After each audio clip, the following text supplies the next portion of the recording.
What's going on, everybody? It is Saturday, May the 4th, 2024. As always, we back in the house on a Saturday night. This your boy Doc Holiday, and we are back with another HBCU tonight, which is powered by HBCU Overdrive. Make sure that you like this stream. Make sure that you comment, share, most of all, subscribe to the channel. Also, make sure that you hit that notification bell to get everything HBCU Overdrive. As you see, we're going to do a little bit things different because, hey, it's in the school year. Um, Still got kids jumping in the portal. Still got kids uh, coming out. Um, but other than that, um, you got a lot of stuff to talk about today. So let's go ahead and hit that commercial. We'll be right back in just a moment. It's your boy Doc Holiday. Become a subscriber on HBCU Overdrive on YouTube, and you can follow me on all social media platforms at HBCU_Overdrive on Twitter and Instagram. You can catch me on TikTok at Holiday1925 and on Facebook under my real name, David E. Smith Douglas. Also, when you become an exclusive family member, you get all the membership perks. You get all the exclusive members only videos, early access to new videos, member shout-outs, and members only live chats.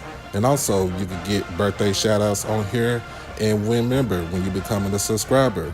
You can also hit the donation to the Cash App at HBCU Overdrive. You can hit the PayPal, David Smith 1925, and you can hit the Zelle, David E. Smith 30 at gmail.com. Remember, all proceeds go towards the channel, not the pocket. All right, and we just gonna hold off on the other commercial because we try to get through it before football season start up. But we are getting the hoodies. Like I said, the hoodies are going to be on its way, coming from Merch Pack and my sponsor, Merch Sports. So make sure that whenever they come in, we'll get you set up and get you right. But as always, you know what it is.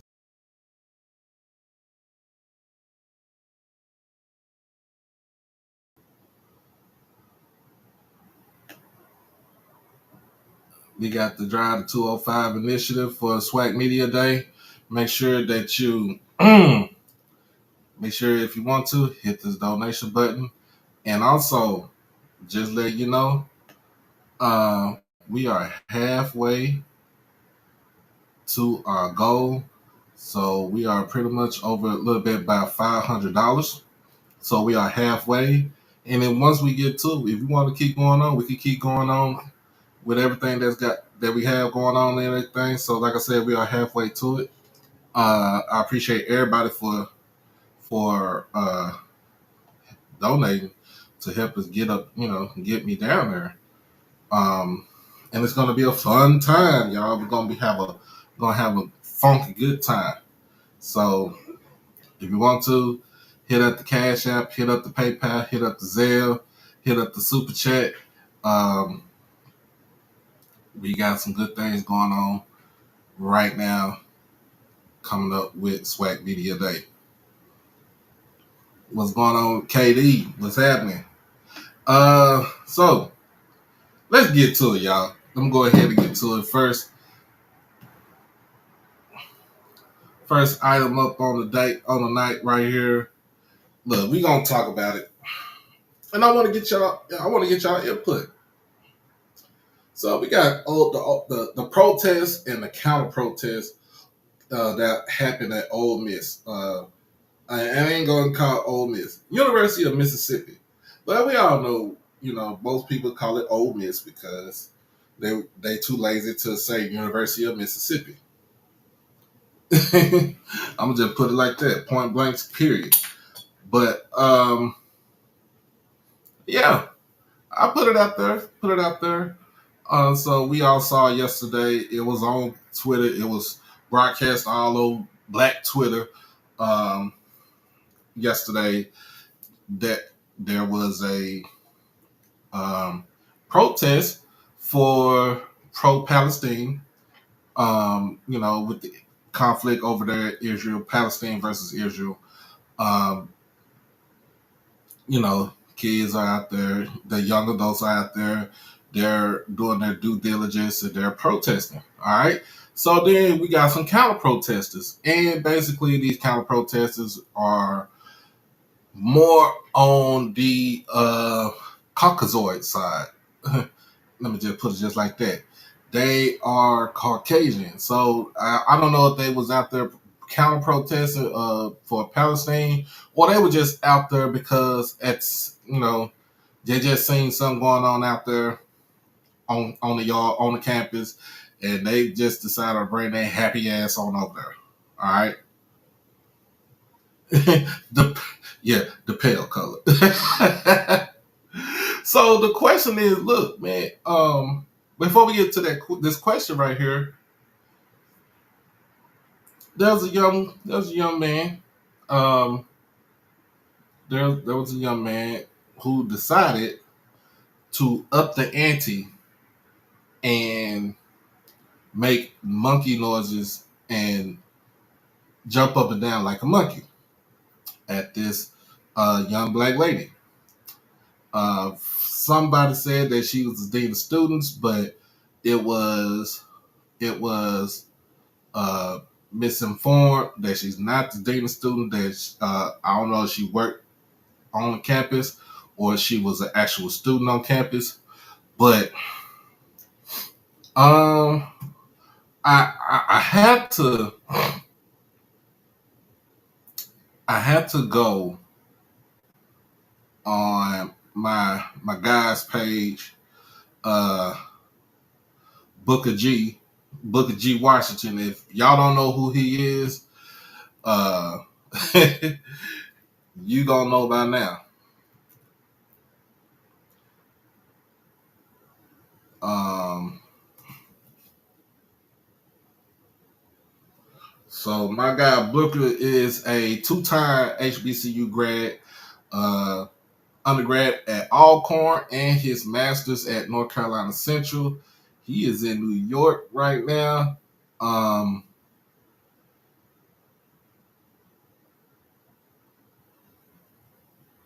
uh, so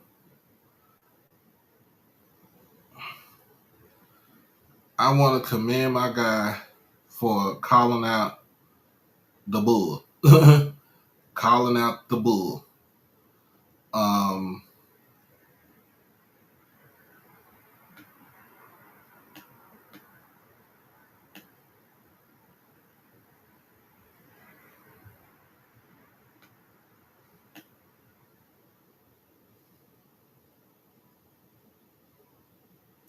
and the young student that he basically say, find out who he is. Let's make him famous. And we ain't saying make him famous in a good way. We mean make him famous as in you uh you are about to get annihilated. And I was just trying to see this video, if they had this video up here, because my man been going at it for the last couple of days on here. Um,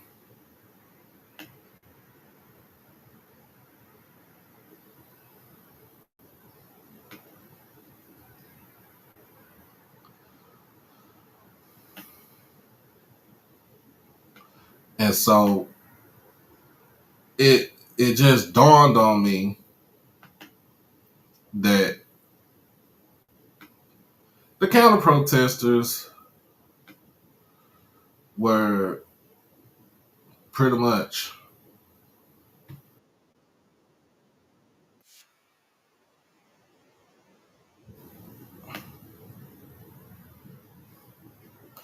so I want to go ahead and share this right here.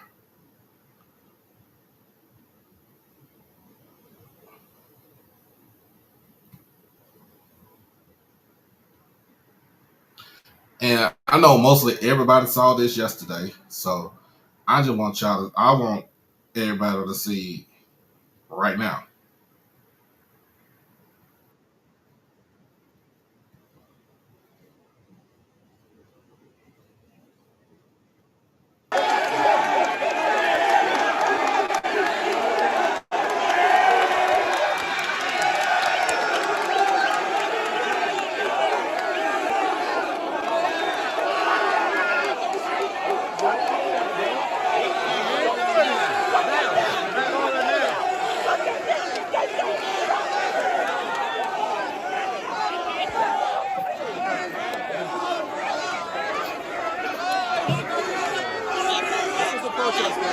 What's that?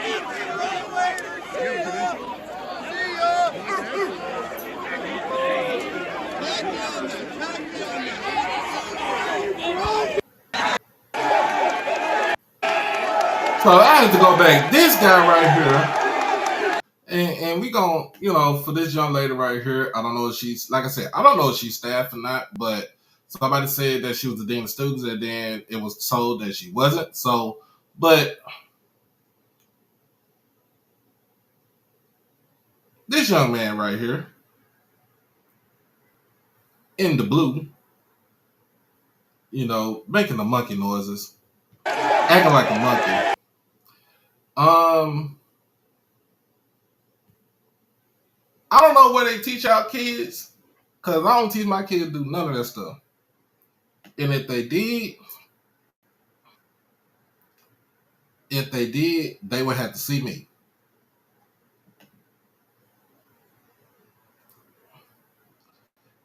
They would have to see me.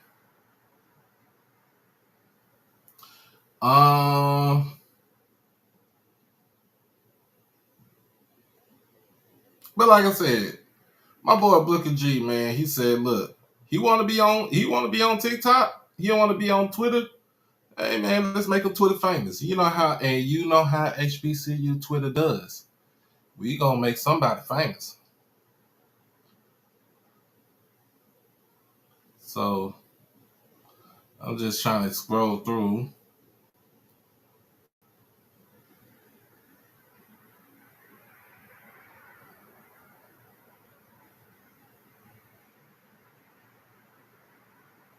All right.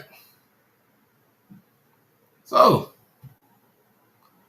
this is my man, right? This is what my man came up with, and we found him. And you know how it is. Twitter works. Twitter works is in so mysterious ways, such a mysterious way, y'all. We found him. All right. What up, LD? So we, how we do it. We found him.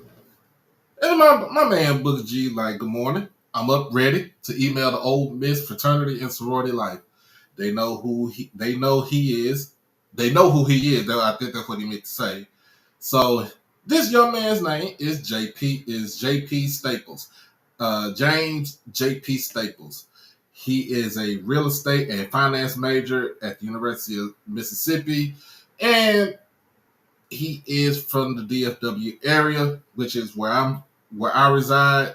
In fact, he is from the Plano area. So, and this is the number, you know what I'm saying? Here's the number where you need to call, and then if you want to email, you can email what happened. You can email the Greek life at olemiss.edu.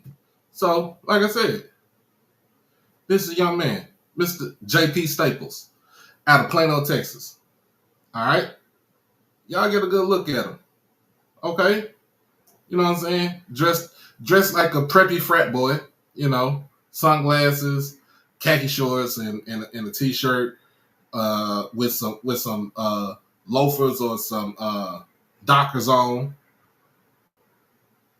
And like I said, here you go, him making the monkey noises in the face. Now, I say that, like I said, I say make him famous. I say get on his ass, and let him know we stand in solidarity with that young lady that was being ridiculed for how she looked and for her skin color. All right. So, and this I want to get to it. I want to get down to it, y'all.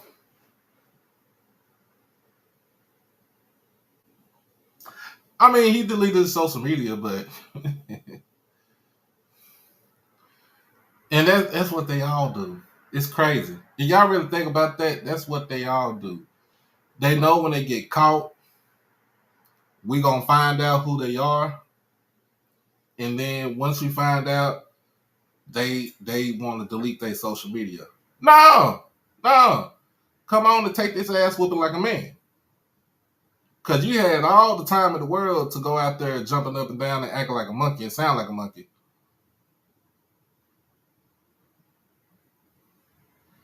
But at the end of the day, man, at the end of the day, all those white faces out there outnumber the actual protesters that was protesting on the campus of University of Mississippi. And to be honest, on the real, to be real with y'all, and y'all know this is a mostly sports show, and we talk majority sports on this thing.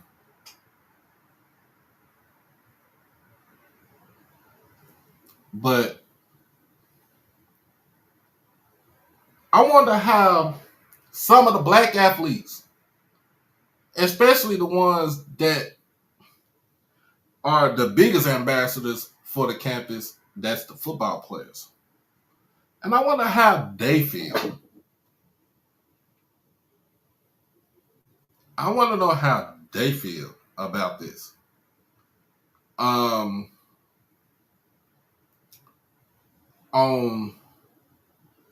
Thursday, my guy Craig Hall, shout out to my boy Craig, Third Ward born and bred, Houston, Texas.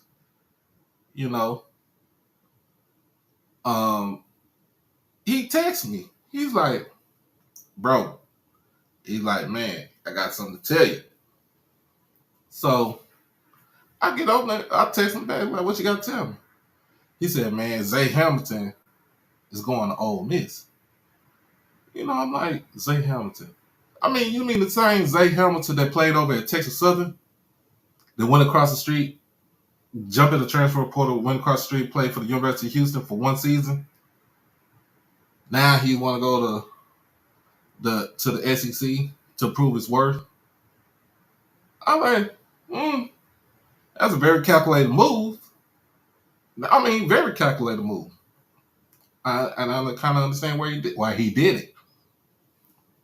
But then when this come out, when that came out right there, and that was on Friday,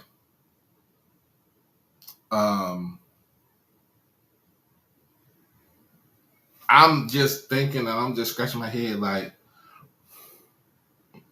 I don't think he needs to go over there. I don't think he don't understand the validity of what's going on. The volatile situation that was going on, especially on that campus, to be exact. And, you know, I mean, it's not my decision to make. It's not my decision to tell him. It's not my thing to tell him don't go there. But you got to be mindful of what he. You know what I'm saying? I'm just saying he just got to be mindful about the people that he be around with. I'm not saying anything bad about the school, but at the same time,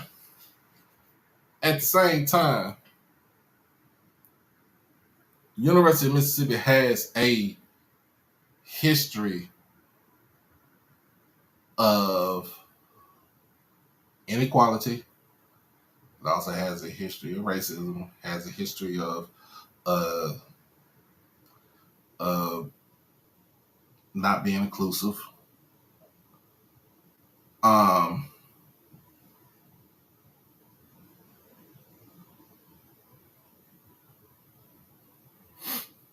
So I'm not gonna try to drag the young man. You know what I'm saying? The young man that committed to Mississippi early this weekend. But the other man, Mr. J.P. Staples, uh, Plano ain't hard to find because there ain't nobody around the corner from my place. So um, get ready for for a good old full onslaught. Uh, uh, it's gonna come your way. But and we talk about if we really talk about it, are we in modern day? Are we in the modern day Jim Crow era, America? Are we in modern day Jim Crow America?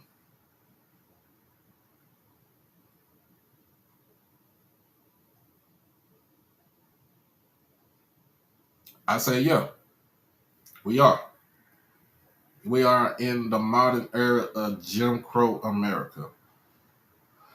Um,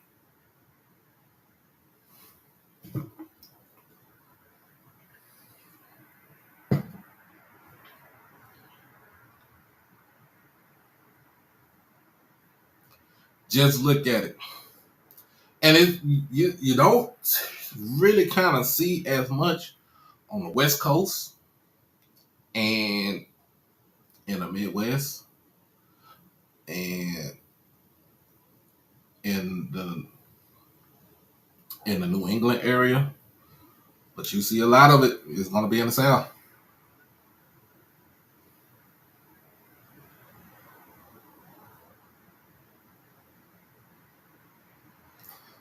Um, when we talk about you know Ole Miss, where James Meredith transferred from Jackson State University. People didn't even know that he was a student at Jackson State. Transferred from Jackson State University to the University of Mississippi to go and integrate it. And he dealt with a lot of backlash at that time. They really had a ride. So I'm gonna go ahead and invite a guest up here, and I want to get his perspective. And like I said, I'm not bashing, but it's something that we need to talk about before we talk about anything. Before I get on anything else, this is something that we need to talk about.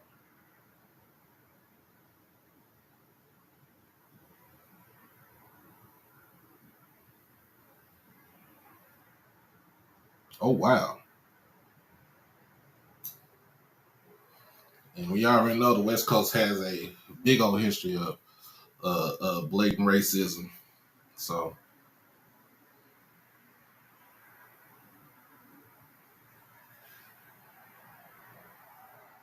and it's through their police. So, waiting for my guy to get up here. I sent the link in, man.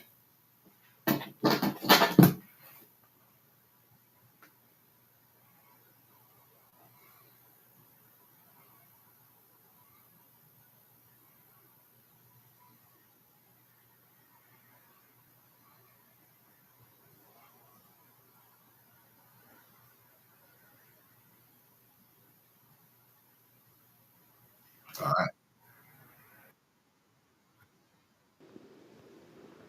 Yo, what's good? What's good, y'all? What's good, Doc? What it do, man? What's up, man? Man, nothing much, man. We just about to get ready to go downstairs, man. Go out for the night. But now I just wanted to touch in on this subject, man. I am I'm a graduate of the University of Mississippi. Times two. I got my bachelor's there and my master's there. I also got a an associate's at Mississippi Gulf Coast Community College. Played a little ball and all of that. But I mean, it's very disheartening to see that what happened on Thursday. Um I mean, it's something that I've personally never experienced there at the University of Mississippi, Ole Miss, and I had a pretty pleasant time, and I met some lifelong friends um there. Enjoyed the everything. Never experienced like any bad stuff. Saw a lot of people get knocked out. You know what I'm saying? But I per se, never participated in any of that. But but yeah, that was crazy. That was wild. Hmm.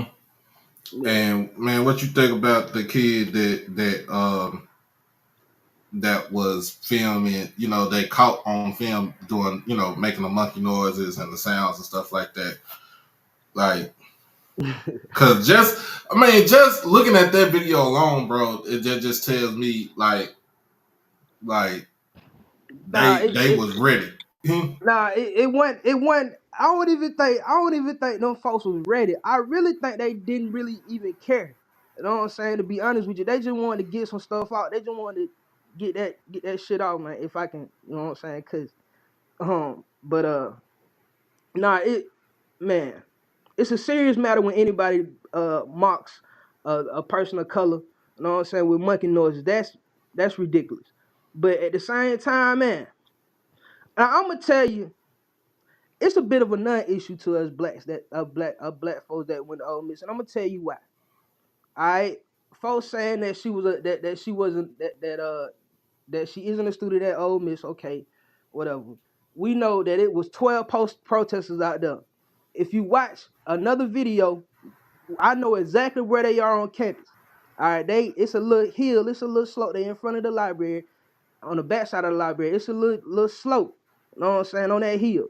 And it's barricades like when you walking through the grove, like when you walking through the Walker Champions on the grove during game day. They put barricades. We know where she was we know where the protesters were, and we know where the people that was doing the counter protest work. And we know that it's barricades on both of them. So the reason why she was able to walk and get as close as she was to them folks was because they didn't even think that she was a protester, because she didn't come off as no protester. If you look, she don't even look like them folks that were doing the protest at Hmm. all. You know what I'm saying? And where they were situated in the on campus.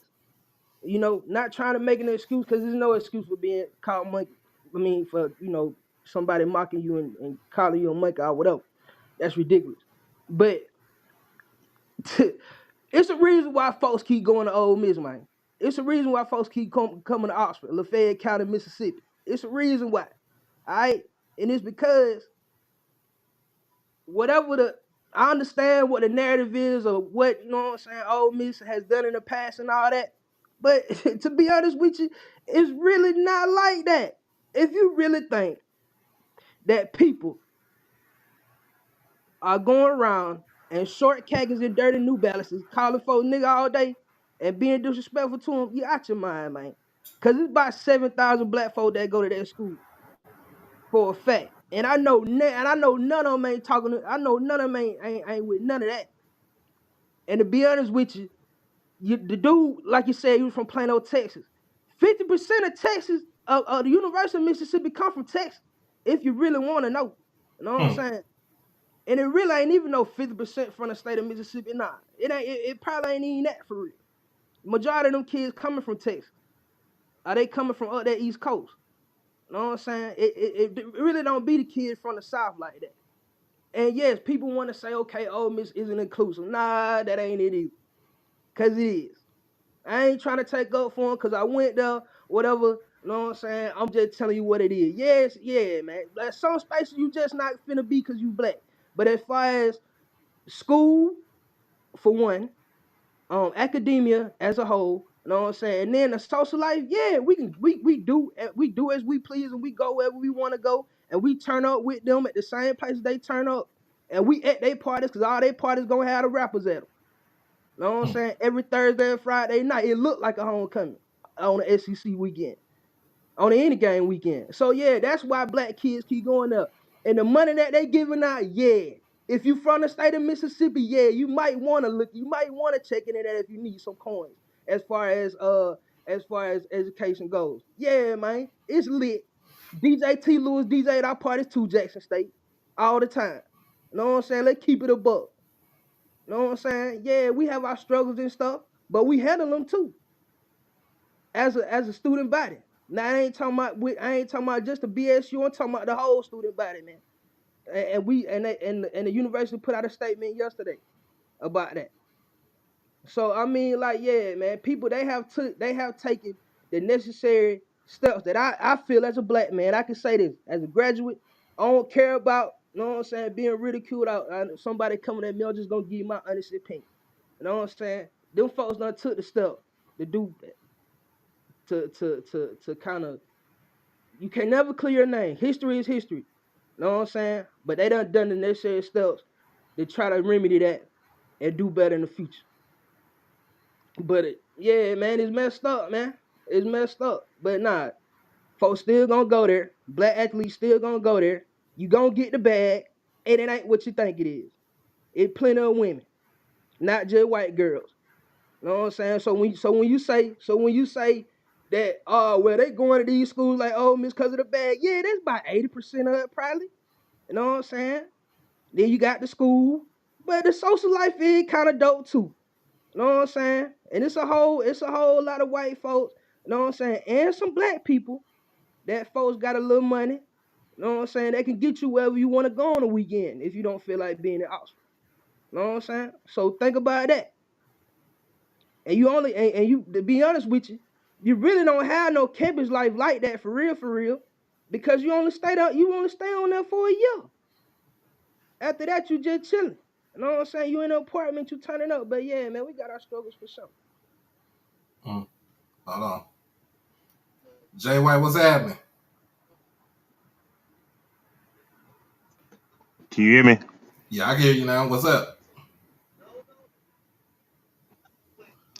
No, I was just telling dude, man, they don't even want y'all there, man. They took away DEI because they don't want black students on Did y'all we? at PWI.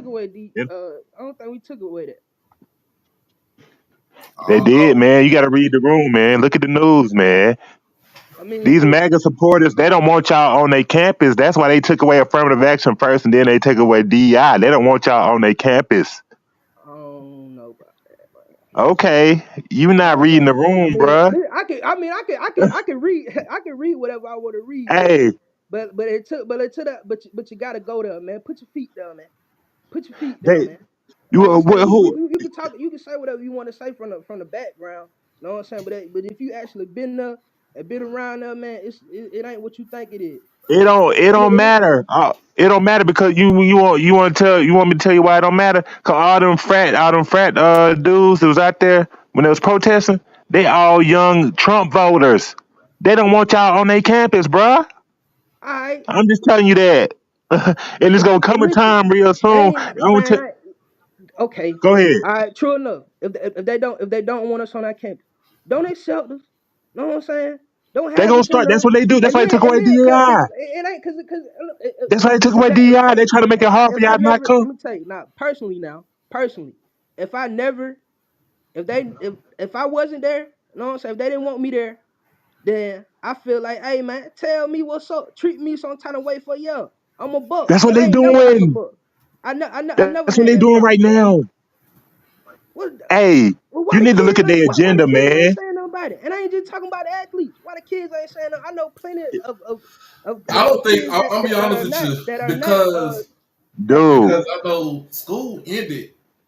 The school year ended to I think today because I think mostly everybody had their graduations and stuff today. yeah. But Friday, what Thursday I'm was the saying last day of class. is this is what I'm saying. As a as a student, as a as a prominent student, if I'm looking at Ole Miss, and I'm not saying anything bad about the school, bro. Because I talk bad about SFA. I really don't give a damn. I went there for 2 years. But when you look at when a kid, especially a black kid, when a black kid sees something like that, like I ain't gonna be on. I'm gonna be honest with you, Chris.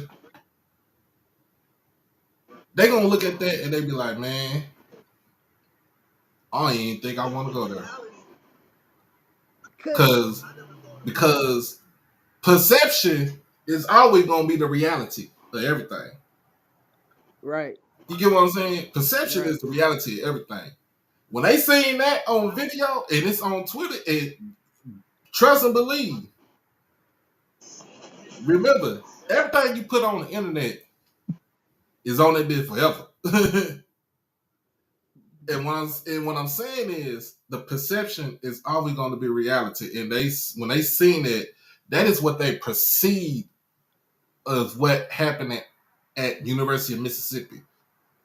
And so when they perceive that, they feel like it's going to be their reality. I understand where you coming from, because you feel like, look, as you as an individual, and you only speaking from Yeah, your experience as an right, individual, right? right.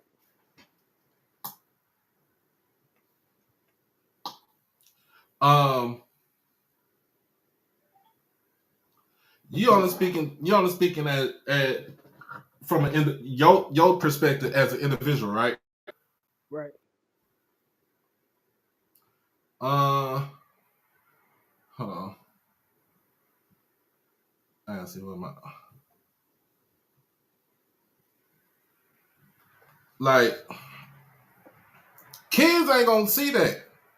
Right. But but perception, their perception is their reality. True enough. You know what I'm saying? But that perception of what take place isn't the reality of the campus. And they will see that when you know what I'm saying, if they decide to take a visit though. Uh, And I mean that's just what it is. Because if it was, then we'll see a lot of guys transfer. hold on.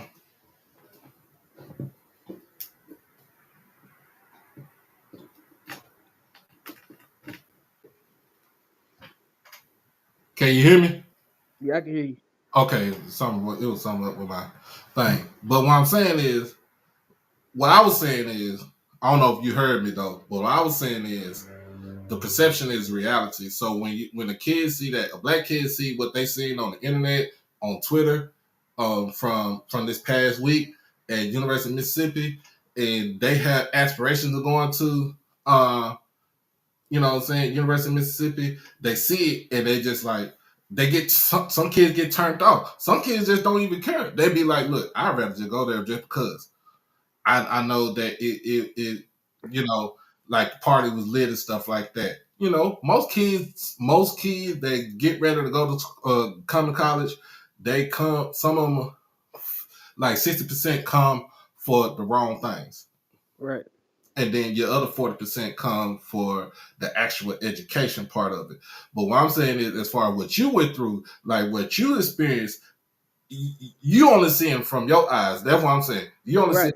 your perspective in your eyes. But when a prospective student see it, and they see it on the internet, and like I said, the internet, when you put stuff out on the internet, the shit don't go away. It don't go away. So that Right. video, it ain't going away. That video probably gonna get circulated more and more and more. It's not gonna, it just gonna, it started on Twitter. It's probably gonna be on Instagram. It's gonna go make its way to Facebook. It's gonna make its way to TikTok, and people gonna understand. They're gonna look at it and be like, I'm not sending him. I'm not sending him, or I'm not sending her to that school. Yeah. I And, mean, just don't take the visit. Because I mean that would be your perception if you don't take the visit. That's just it. If you don't take the visit, that's what it's gonna be. right. Man, I appreciate you for joining me on this thing, man. Just give me your perspective, what you had went through when you went to school there. Cause we all got our own stories of what we went through in the schools where we went to school at. Yeah, for sure. Hey, I just want to give my pops a shout out. You know what I'm saying? At one time, FAMU class of 1968. You know what I'm saying? He was a rattler. You know what I'm saying? So shout out to you, pops, because I know he probably listening right now. But yeah, man, I'm finna go have some fun in these Dallas streets, man. Y'all be good. Already. All right.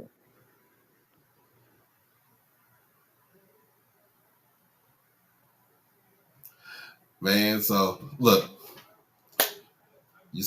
you heard it from his perspective. We have our own perspective of what we saw yesterday.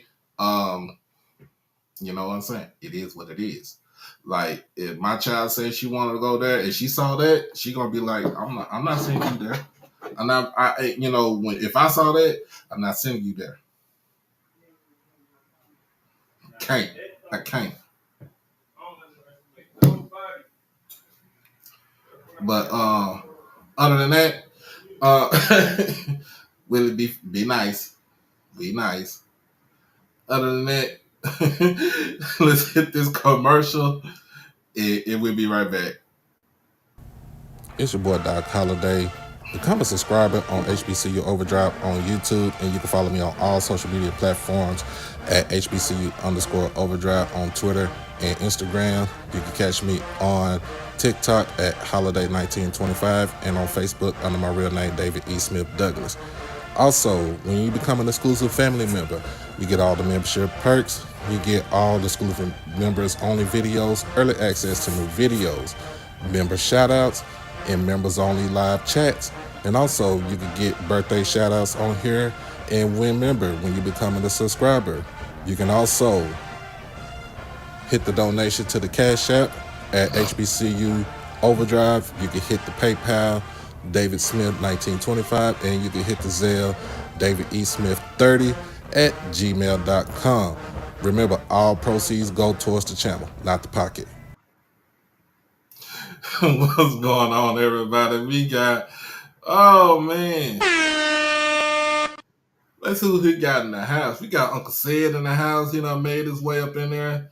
You know what I'm saying? He gonna shout out Noop up in here. Throw up that diamond with his candy cane twirling.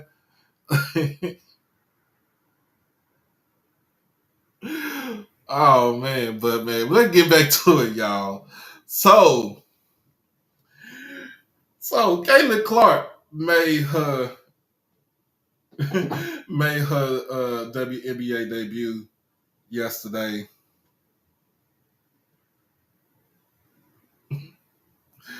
And look, she dropped, you know what I'm saying, she dropped 5 threes off on my Dallas Wings last night, scored 21 points in her debut. They did win the game. It was a preseason game, and this game was taking place in, I can't say the city of Dallas because they're not located in Dallas. They were located in Arlington over at College Park Center at the campus of UTA.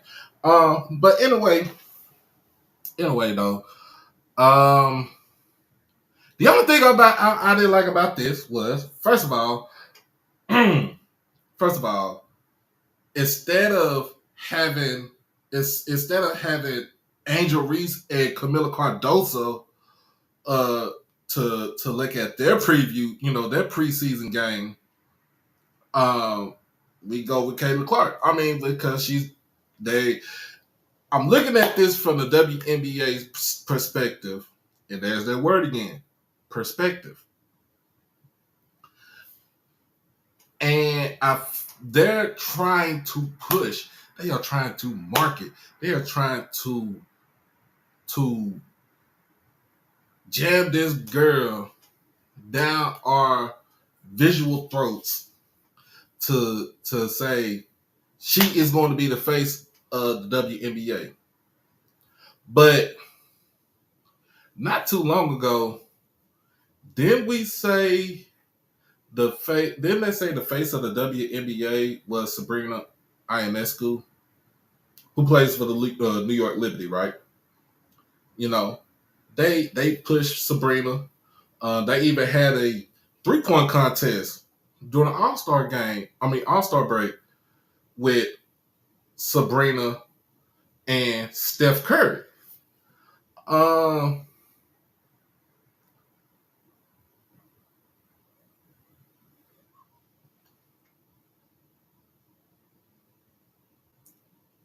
yeah, I would have watched, Angela and Camilla. Shout out to Deputy Mario.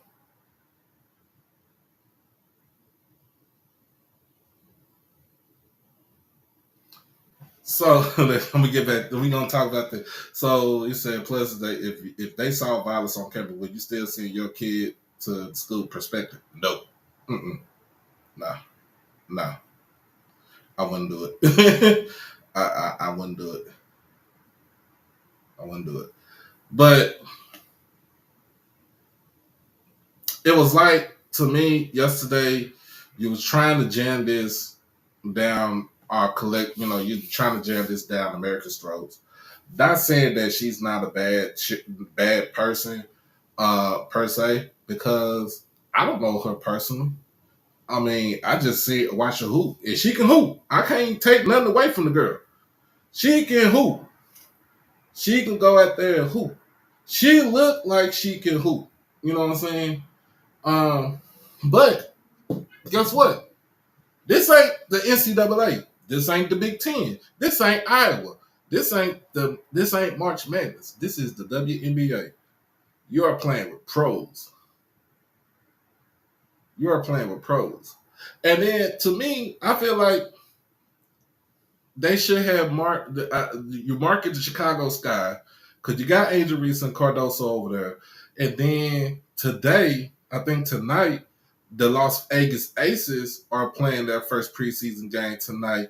And I feel like the person who is the face of the WNBA right now is that chick, Asia Wilson, that's from South Carolina. And then let's not forget, we got a HBCU player on the Aces right now, and Jackson State's on Angel Jackson. So I would have did that. But then too, here's another thing. Why play the game? Why show this game, try to televise this game at the same time where the Mavericks are playing downtown in downtown Dallas at the AAC against the Clippers in Game 6?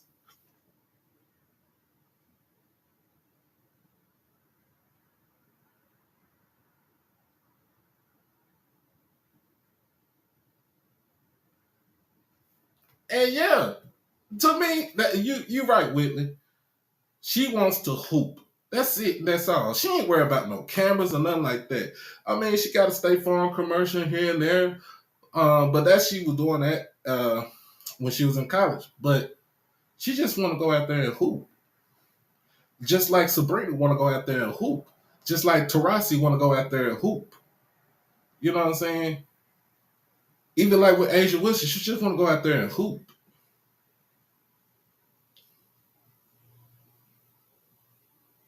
Yeah, Mr. Haynes, I said South Carolina. So, I mean, it just baffles me. Like, to me, the WNBA kind of needs to do a little bit better of a job as far as marketing, and especially when it comes to your other stars that have won championships. Asia got two of them things. She got two of them things with the Aces. I mean, she don't got a running mate no more in Candace Parker. Candace decided to hang up her basketball shoes. Shout out to Candace, class of 03.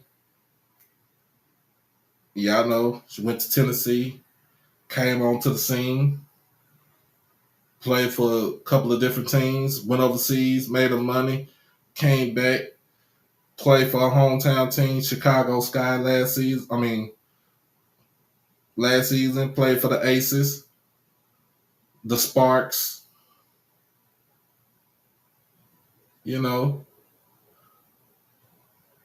and she's doing whenever she gets a chance, she's doing a hell of a good job over at TNT Sports.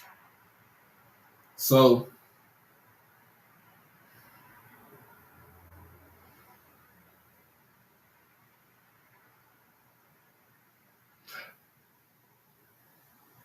not Mr. Roy, she's not from LA. She's from the Bay. She's from Richmond.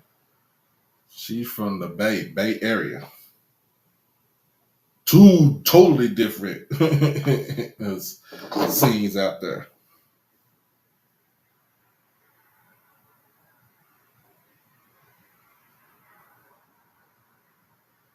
And I have a good chance that Angel's going to be on the team. She's gonna make the team. You know what I'm saying? She just gonna go out there and ball. And the next cuts are the week after. The final roster cuts are on the 13th. She's got to make it to the 13th. Hopefully, she does make it to the 13th. All right.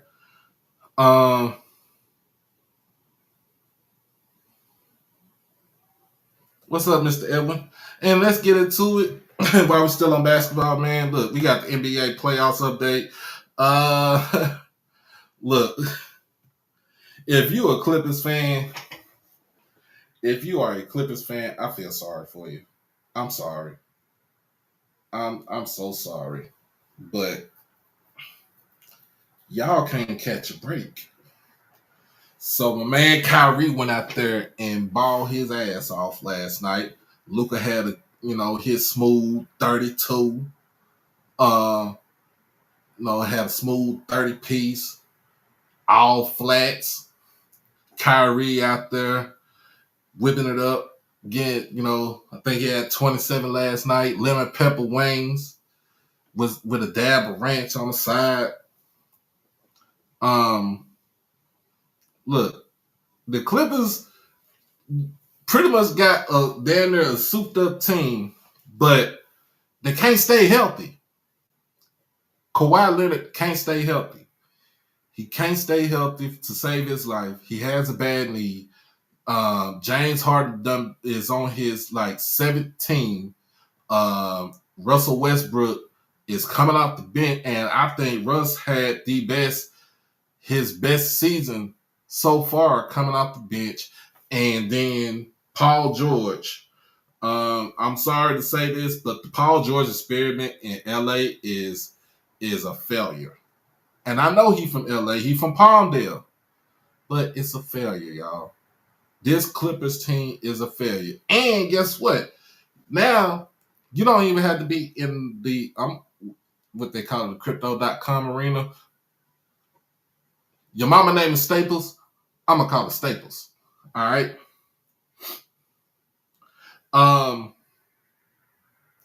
They get to move over to their new arena in Inglewood, over by SoFi.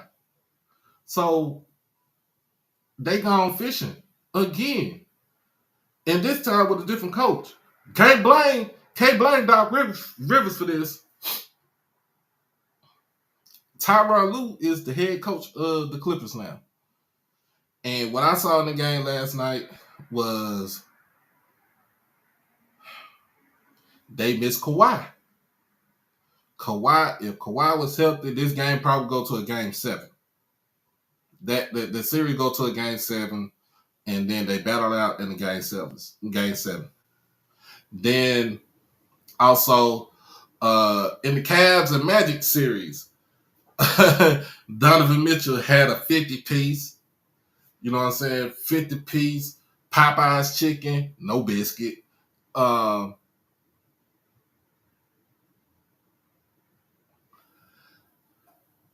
Hey, but the Magic, I'm gonna give y'all real take on this.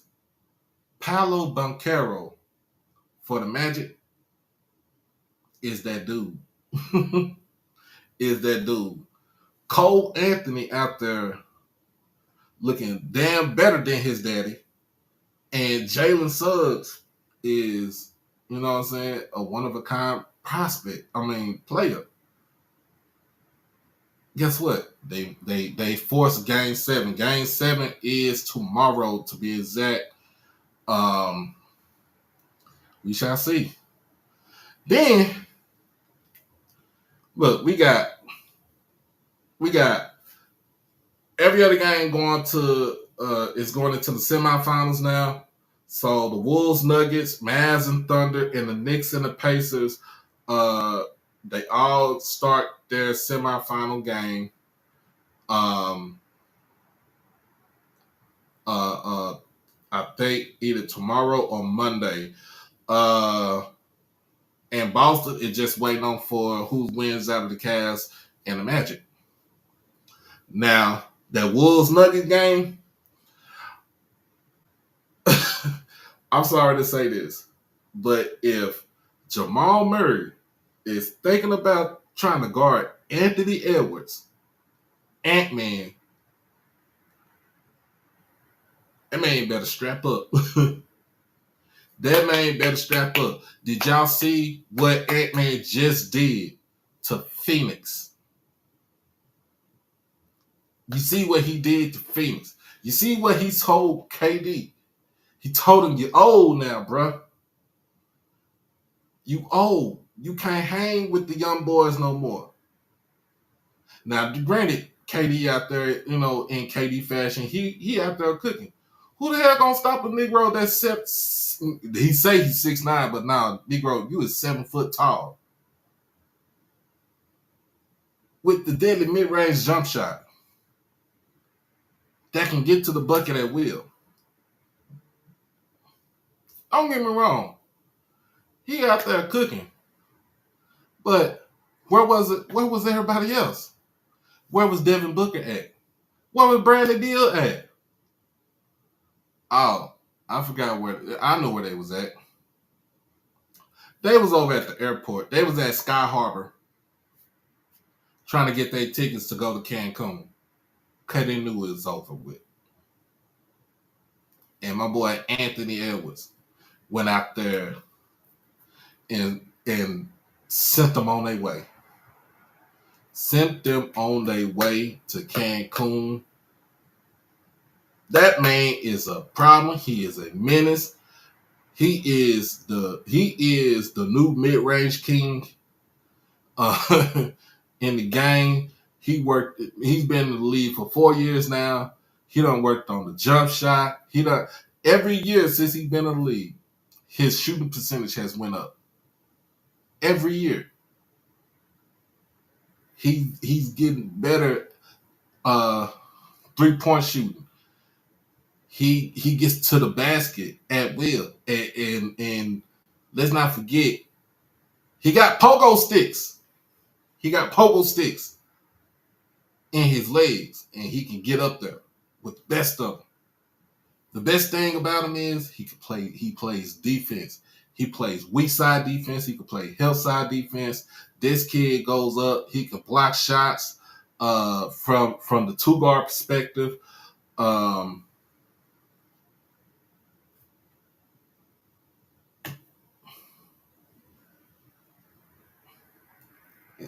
Yep. He got he got a little taste of Jordan in him. I think that's Jordan's secret son. I think that's Jordan's long lost son right there.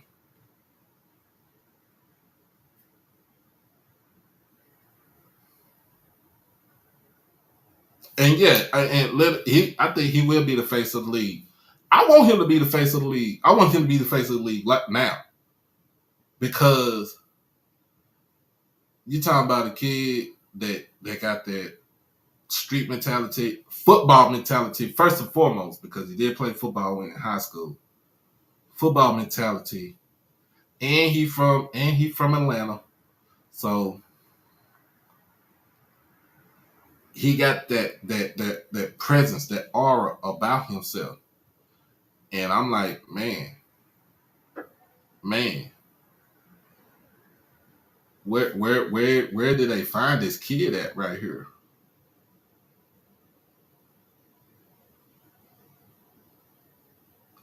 Where would they find this kid at right here? So, I mean, the Nuggets gonna do what the Nuggets do.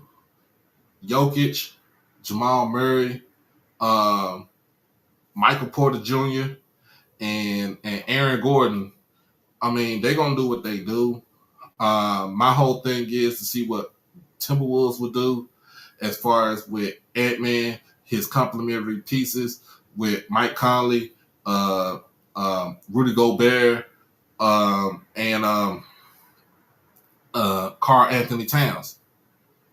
And I think in this game, in this series, Rudy Gobert is gonna be non-existent in this series because of the simple fact that Jokic is not gonna guard him in that paint. And Jokic is not gonna try to bang in the paint with him. He's gonna get him out there on that 3-point line and get them in foul trouble. That's what I see.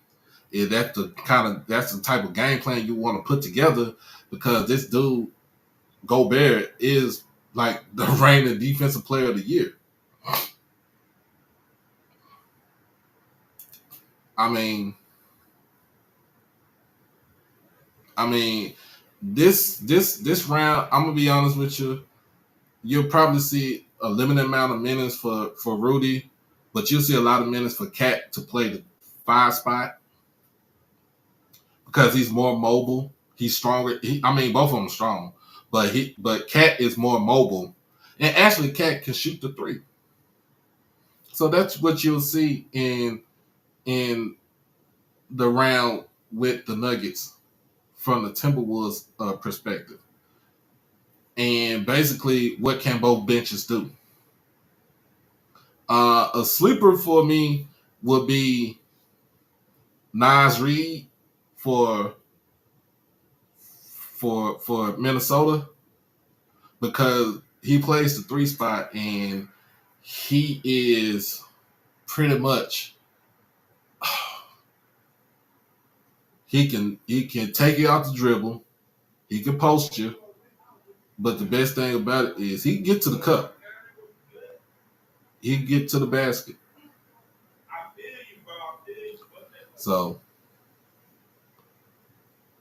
we shall see what happens. And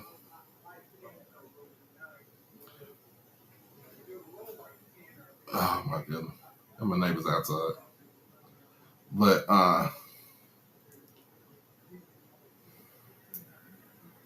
yeah.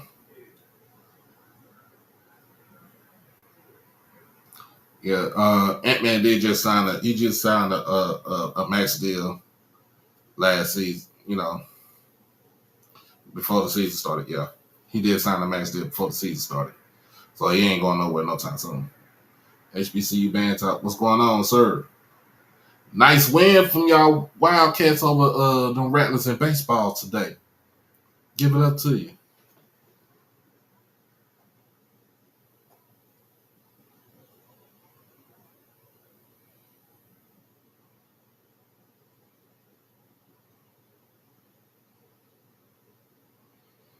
I'll be honest with you, EA.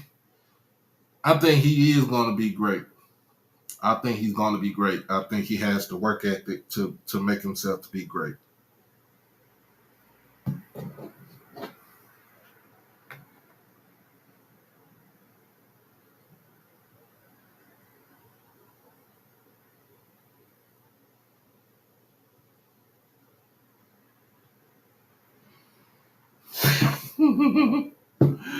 Oh man! So then we got the Knicks and Pacers.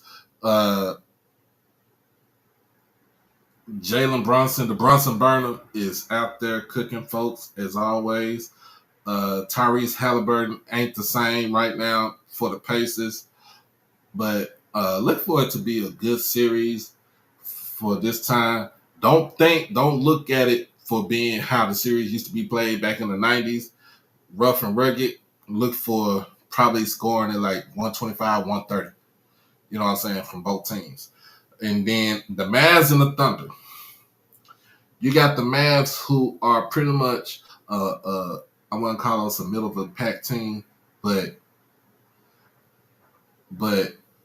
I think with the acquisitions that we got in the trade deadline with Daniel Gafford, getting him out of Chicago, and then making a trade for PJ Washington. We brought PJ Washington back to the crib, getting him out of Charlotte, because he wasn't going to thrive in Charlotte. Getting him out of Charlotte, you know what I'm saying? Bringing him home has been a godsend. And the best complimentary piece that the Mavericks had got this past off season was Derek White Jr. coming over from the Miami Heat. We talking about, man, you got pogo sticks on him too. We talking about slam dunk champion. But The Mavs only go as far as how as Luka and Kyrie take them. With the Thunder, it all starts with SGA, Shea Gilgeous-Alexander. His complimentary piece is Chet Holmgren, who look, you can say he put on a little weight, but he still looked frail. But don't sleep on him. He is strong as an ox. We just want to see how that team does because they are super young. They are the youngest team in the NBA. I think their average age is like 22 years. 22 years old. So sorry. I just want to see.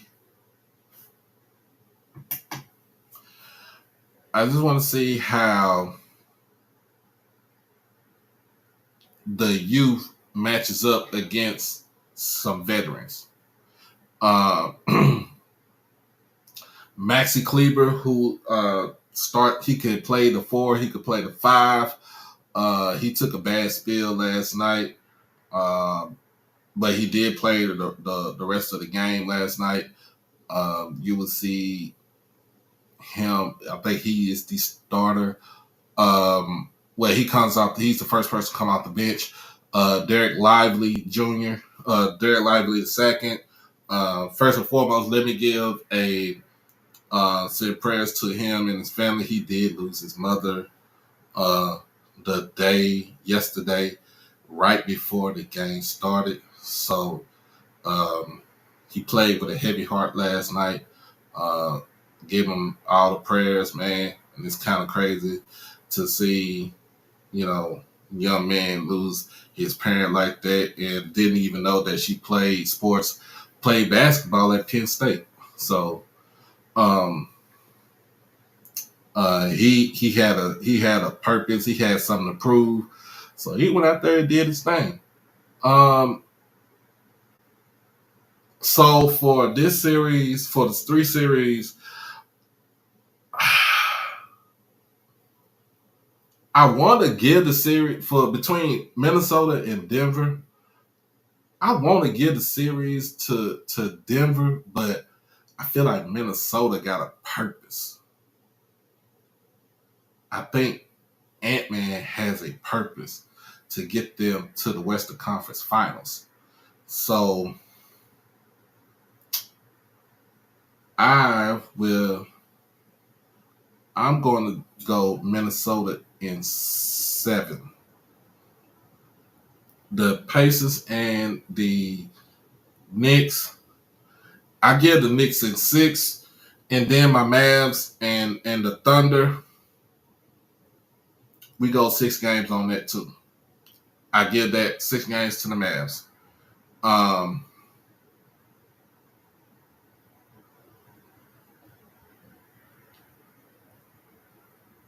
So we shall see. And then the game 7 for the first round game between the Cavs and the Magic. I'm gonna go with the Cavs on this. I'm gonna go with the Cavaliers to go in and play Boston. I think that would be a better matchup for Boston right there with the Cavs. It would be the matchup if it was a matchup between Boston and Orlando. Really can't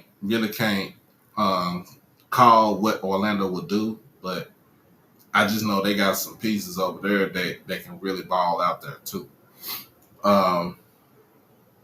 But that's my NBA playoff update, y'all. And like I said, I'm going to do something different today, this time until we get into more of, I'm going to try to get all these other schedules and see the rosters. Once the media day come around and I get all the media guys from every school available, that's when I make my predictions as far as to go with the predictions with the season.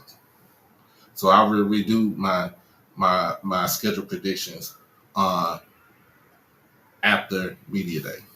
All right.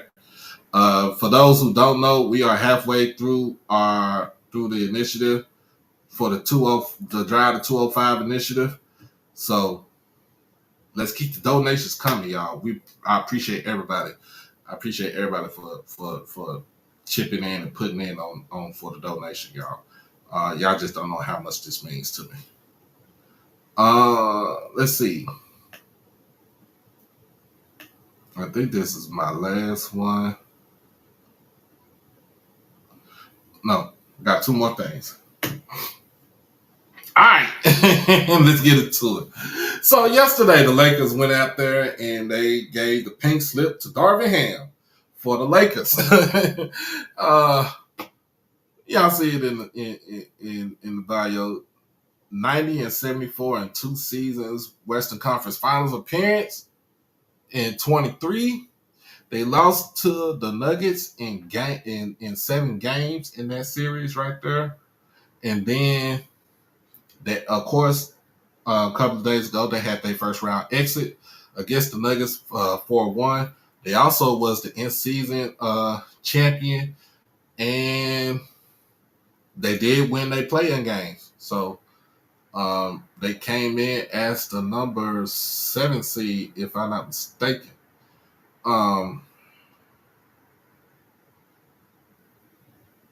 But I'm going to ask the question, who's at fault? Who's at fault for the Lakers, for how the Lakers played this season? Who's at fault? So first and foremost, people are going to point the blame to the coach. And if you ever watch Darvin Ham came to the NBA in the late 90s. Came into the NBA actually in the mid 90s. Hard-nosed player, came out of Texas Tech, played in the NBA with the Detroit Pistons, and I think he played for his hometown Milwaukee Bucks for one point in time. Once, but I asked this question: who's at fault? Who's at fault with how the Lakers was playing, how they were constructed? So I put like 20% blame on Darvin Ham. And then you gotta go with the players that's on the team. So the 2 players that take up majority of your cap space, LeBron and AD, I gotta give them at least 25% each, y'all.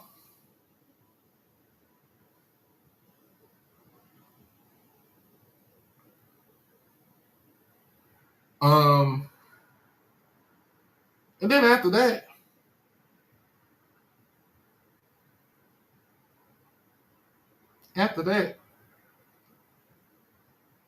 I gotta go with Rob Pelinka. He's the GM. Who put him in place? Jeannie Buss. She's the owner.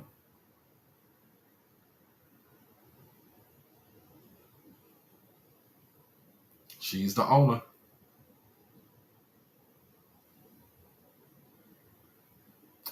Rob Pelinka was Kobe Bryant's agent before he went into the front office. The team is constructed through him with suggestions from LeBron.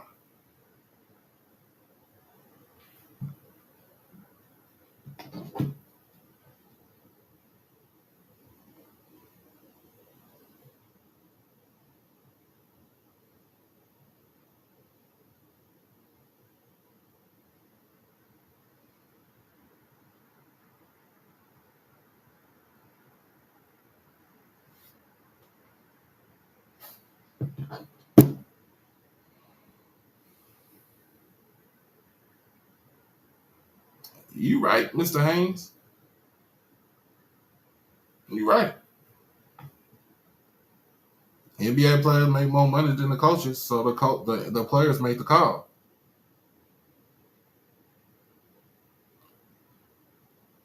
But part of the blame is gonna be on the players. The play on the court was somewhat confusing to me.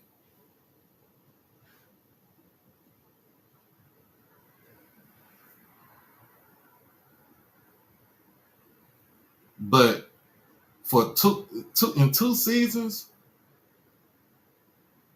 like I understand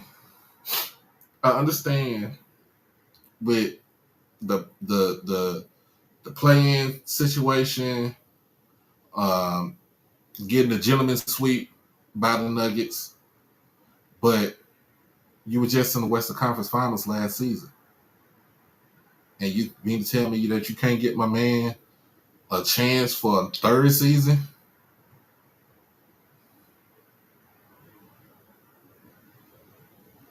To me, to me that don't make no sense.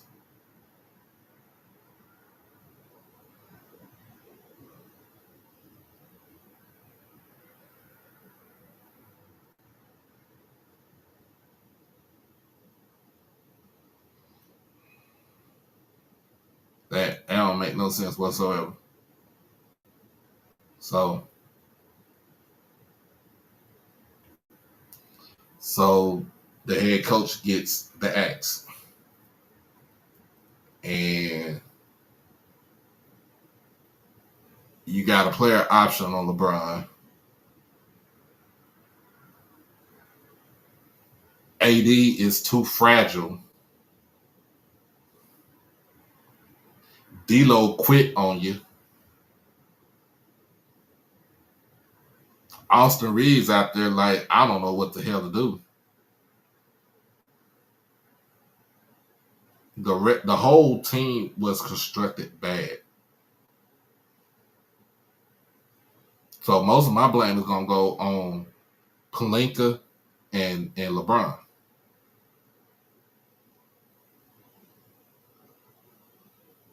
And then here's another question that I kind of scratch, you scratch your head about.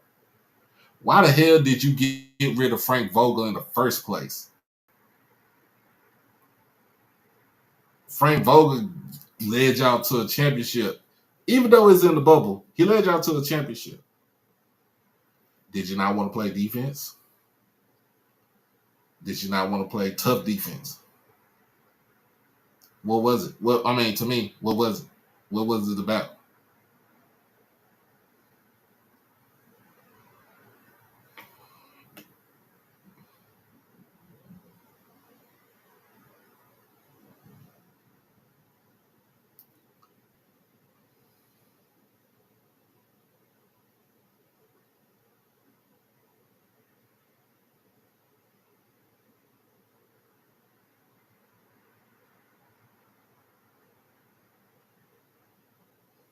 Hmm.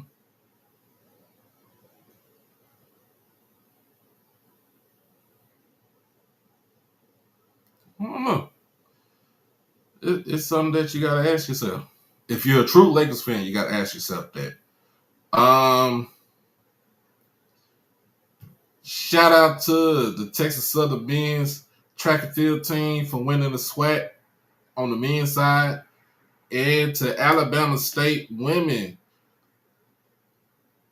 track and field team for winning on the women's side.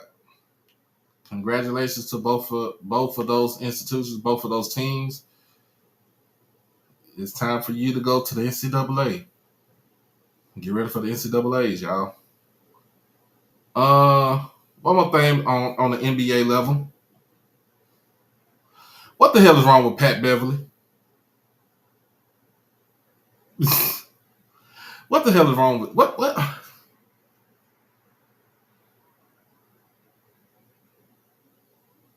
What the hell is wrong with this man? What in the hell is wrong with Pat Beverley?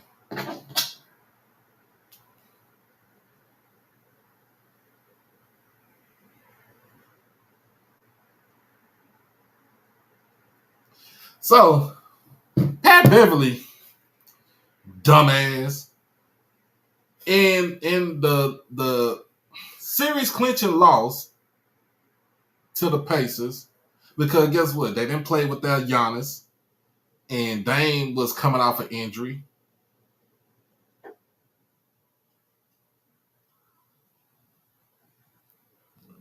He decides he wants to throw basketball into the stands and hit a fan.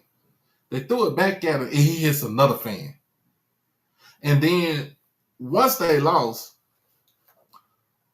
go into the you know, if you're in the media, you got to go in there, ask them tough questions, y'all. And guess what he do? He asked a young reporter, Do you subscribe to my podcast? She's like, I don't think so. Well, I'm not taking no questions from you. What kind of shit is that?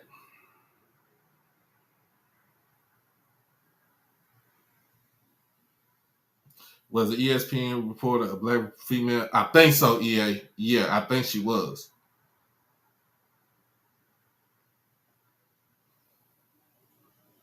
Like, come on, bro. Let's run down the teams that you played for. Let's run down your teams that you played for.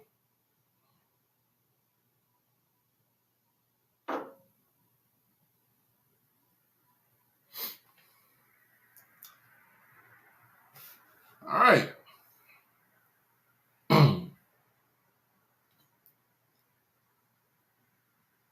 So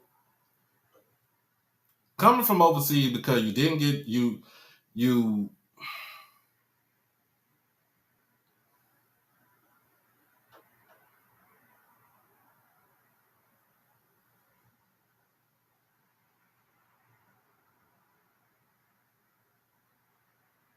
didn't get drafted out of Arkansas. You had to go overseas. So you went overseas, you went and balled out. Of course, you was in Russia. First NBA team came up is the Houston Rockets. You was there for 4 years. I mean, I think that's the longest tenure team that you been with. Okay. And guess what? They got tired of your antics over there. So they sent you on. They didn't resign you. They sent you on your way. You went to the Clippers. You was at the Clippers for 4 years. So okay, let's say that. The Rockets and the Clippers are your two longest tenured teams that you've been on. So you was with the Rockets from 2017 to 2021. And then you went to the Timberwolves for the 1 year, for the one season. You paired up with Anthony Edwards. You was only there for 1 year. One season, to be exact. You played with the Lakers for one season. Played alongside LeBron.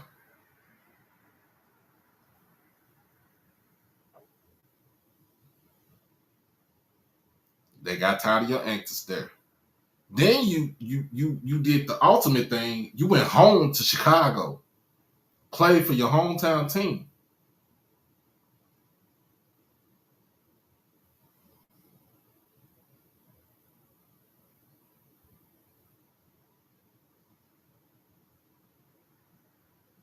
And then they didn't want to bring you back. And then last season, you played for the Sixers. This past season, you played for the Sixers. Right? Played for the Sixers. Then at the trade deadline, they traded you to the Milwaukee Bucks. My man, you have been on 1, 2, 3, 4, 5, 6. 6 teams in a 12-year span?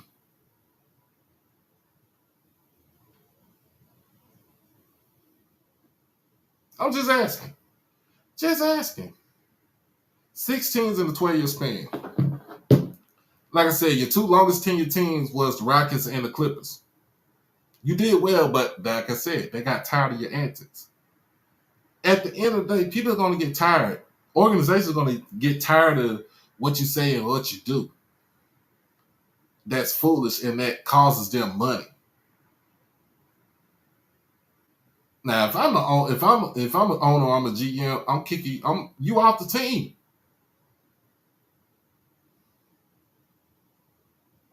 Because that's not a good representation of our team. If Giannis was there, he would have probably knocked you upside your head.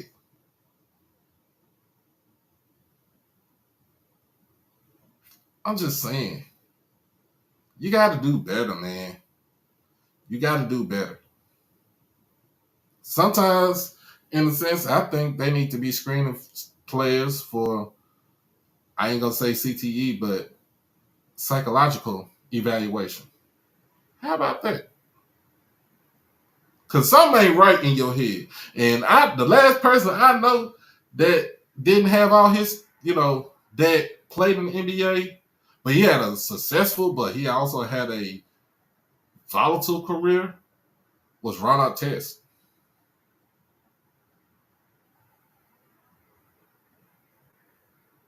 So,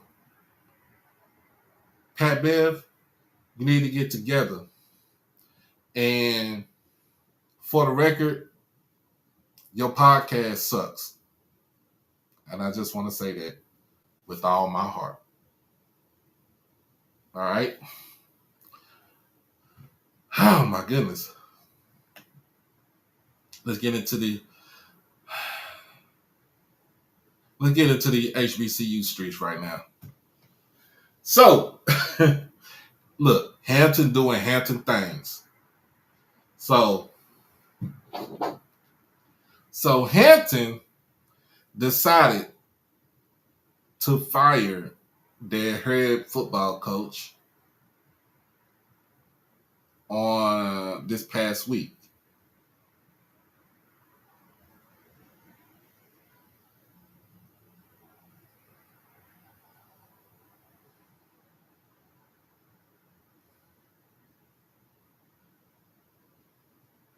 Let me see if I can find the article. Hampton decided to fire his coach.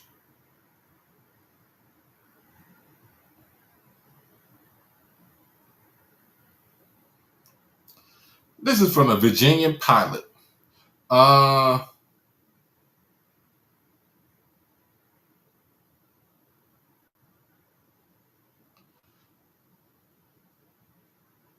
me see.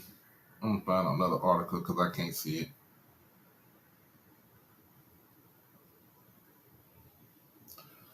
So Robert Prunty is no longer the Hampton head coach. Hold on. Let me see something.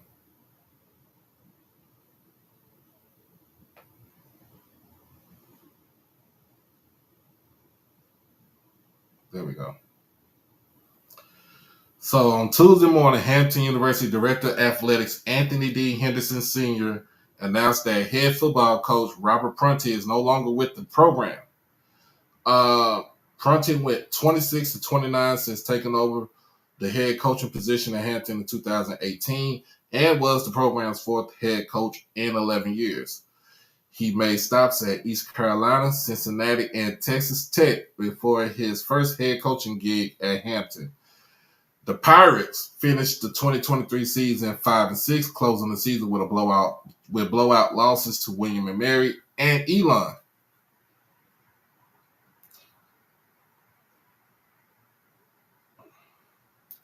The school announced that running backs and special teams coach Trent Boykin, a veteran of 28 years of collegiate coaching experience, including 10 years on the FBS level at Akron, Boston College, and Ball State, will serve as interim head coach for the 24 season.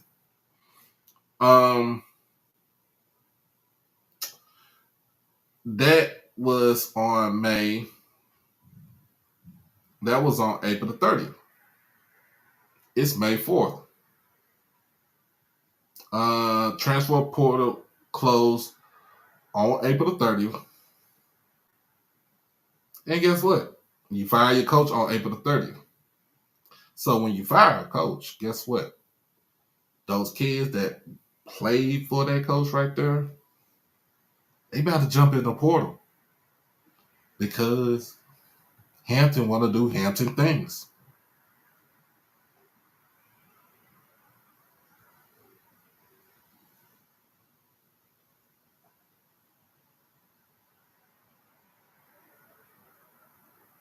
Like, seriously, Hampton want to do Hampton things. So not only does this stunt the program, it also hinders any other type of recruiting that you have. You're going to be on, if you decide to keep the interim coach on staff after this season, he'll be your fifth coach in 12 years.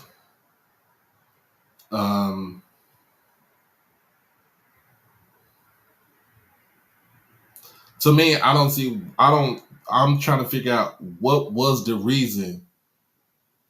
What was the reason that you let them go? You let them go. What was the reason that he got let go? I'm just saying. Hampton doing Hampton things. That's something Mr. If Mr. Ford was on here right now, he'd be like, they don't want to win. They don't want to win. They should have never left the MEAC and go to that CAA.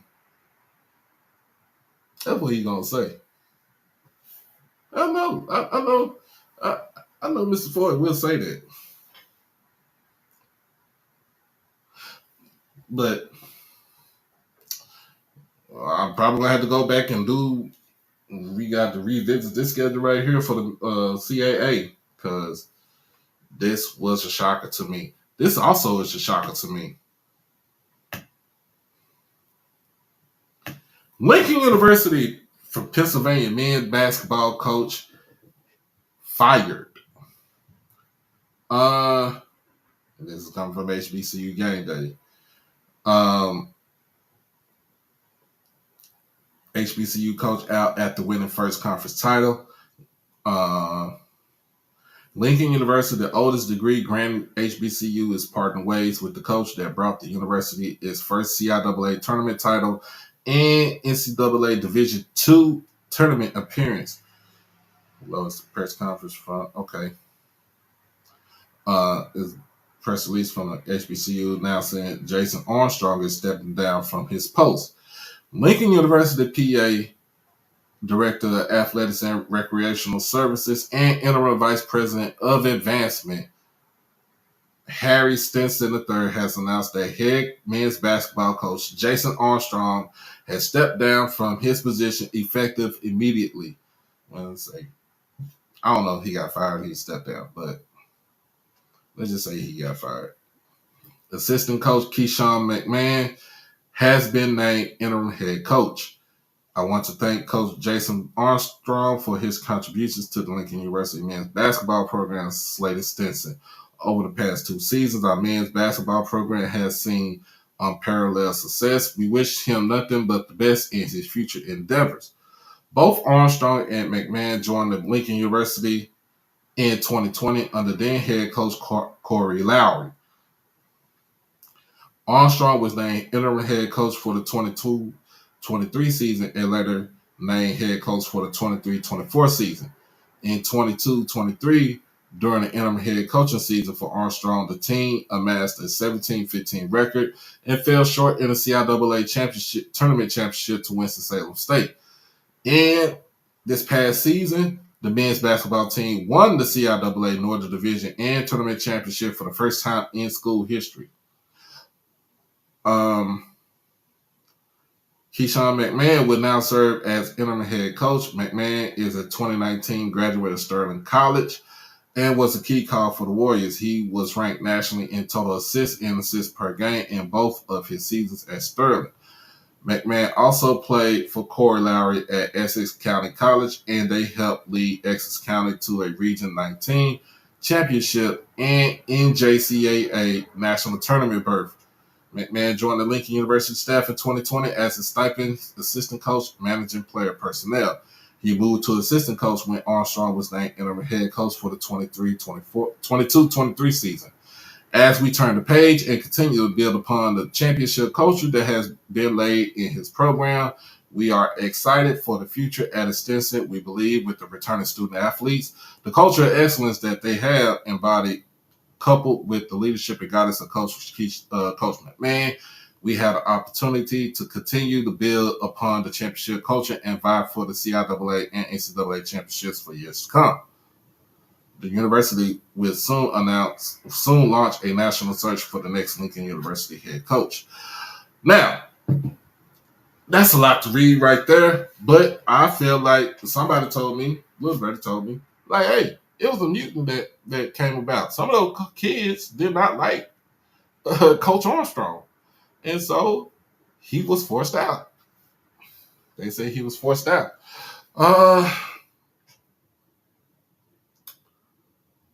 This is something else right here too, because remember, basketball season, training camp for basketball season starts in early October.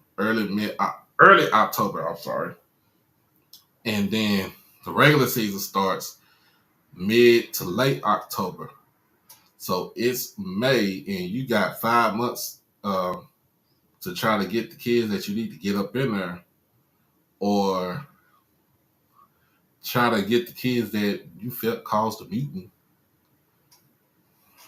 and get them out of there and get your own team to assemble.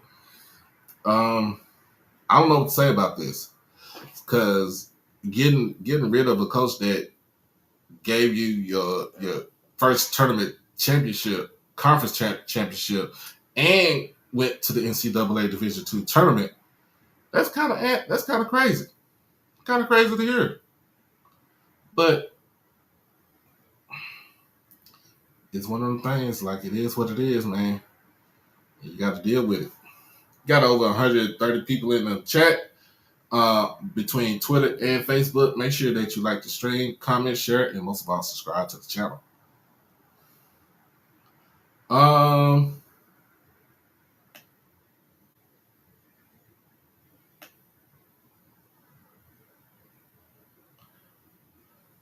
All right. Still on HBCUs, man. Look, I saw this earlier today, and I'm like, what in the world did I just see? FAMU, during the commencement today, was gifted a $237 million donation. And I'm about to read on to that.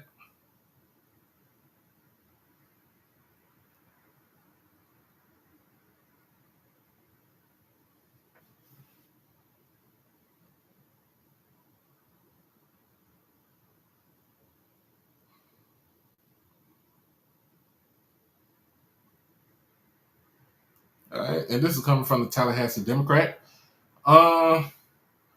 Graduation surprise. FAMU gets a record $237 million gift from Batterson Farm CEO Gregory Jerami. FAMU received a whopping $237 million gift Saturday afternoon from the Isaac Batterson 7th Family Trust and Chief Executive Officer Gregory Jerami. The generous donation was handed to FAMU President Larry Robinson in the form of a large check during Saturday's 2 p.m. commencement ceremony at the Al Lawson Center, where Jerami, founder of the farming company Batterson Farms Corporation, was the keynote speaker. That's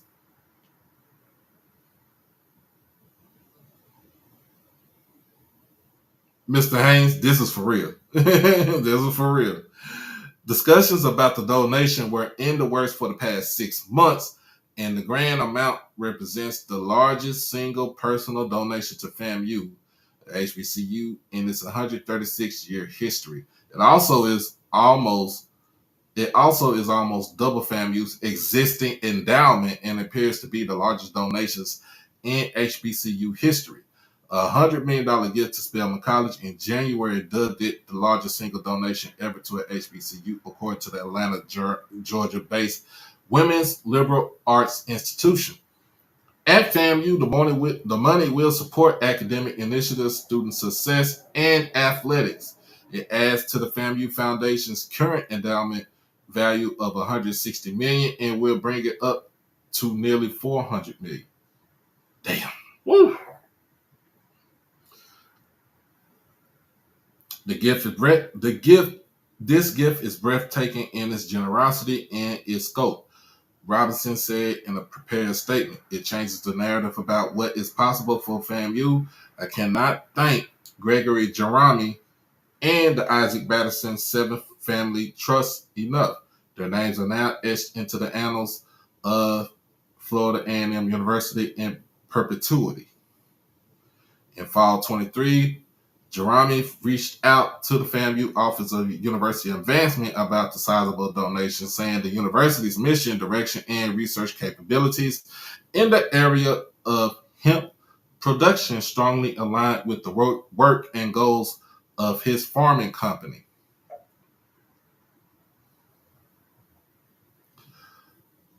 FAMU has become like a family to our trust, our company, and to me, Jerami said in a statement. Our morals and our mission are in line with FAMU and FAMU's mission. It's also about making sure that we set FAMU on the path to being the top HBCU in this country. Now, this is the question: Who is Gregory Jerami? Jerami is also a pioneer in producing and selling high quality hemp seeds. He says he did not attend FAMU or graduate from college, but he started off his career by building the landscaping business and has also worked in property management and economic development consulting before establishing his farming company. He spoke to graduates from FAMU colleges and schools that include the School of Business and Industry and the FAMU FSU College of Engineering during Saturday's ceremony. The crowd of students and loved ones cheered loudly after Jerami gave his commencement speech, but cheered even louder after hearing the unexpected announcement. Little is publicly known about Jerami. After overcoming physical challenges during his childhood, Jerami expressed the desire to help students who face similar obstacles, which is why FAMU's Center for Disability Access and Resources, which serves about 700 students, is one of the programs that will benefit from the donation. That's a good thing right there. A published biography on the Batterson Farms website said Jerami stands at the forefront of the Texas industrial hemp industry and is the youngest African American producer and seed seller in the state. Whew, my God.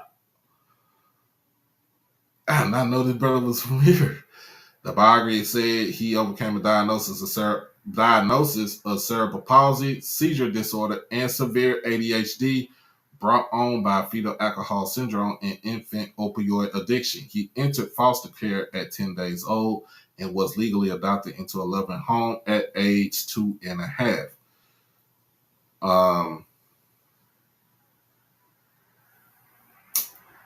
An unexpected opportunity presented itself in the form of mentoring from the former mayor of Arlington, Mr. Cluck.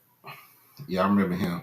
Who instilled in Jerami the principles of civic duty.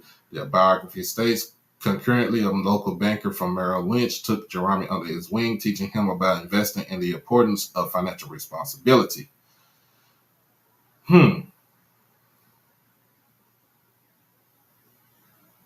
This is one successful brother, man. I ain't gonna read too much of anything, but look, to have your endowment jump from that check ain't gonna bounce, bro. that check ain't gonna bounce, man. $237 million, man. That's almost $250 million right there.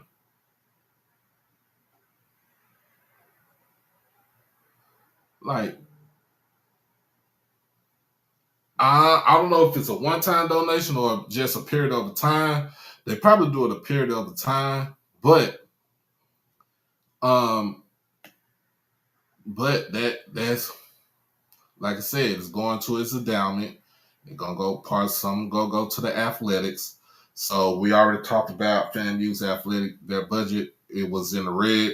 So that money right there is gonna go ahead and offset everything that they need in the athletic department. And then I'm thinking to myself, what in the hell is Jackson State doing right now?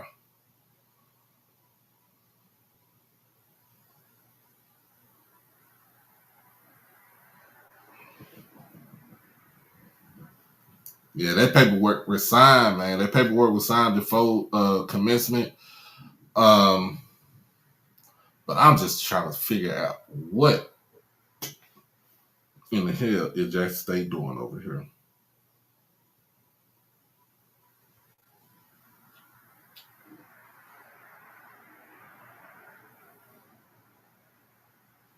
Ooh. And Buddy stand on principle and he stand on business. Said I gave him Coastal Carolina University $95 million, but took it back because of the racist behavior of the school officials. Hey, they effed around and found out. That's real money. I think to me, every HBCU needs to have some sort of connection with somebody like that young man right there, and foster some sort of relationship to where, yes, build up our endowment. Just build up our endowment. Build it up.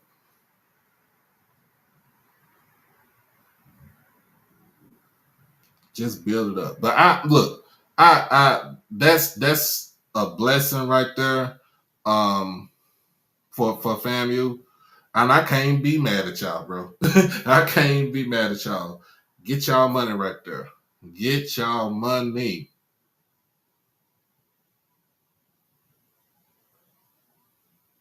Get y'all money. And I like to take this time out because it's graduation time. Y'all know it's graduation time. Most of everybody graduated today, yesterday, tomorrow, whatever, however you see fit. But this is to my HBCU.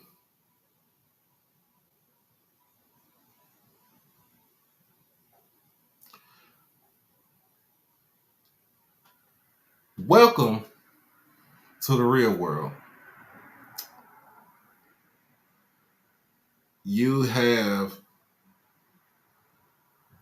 came a long way within your 4 years, some 5, some 6, some 7, some maybe 20, 30 years.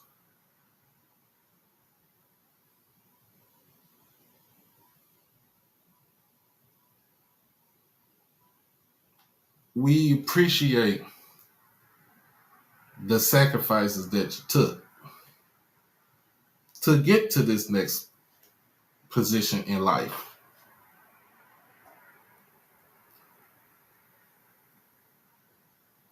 By no means, don't take this for granted. It is a rough world right now. The economy is a little bit shaky.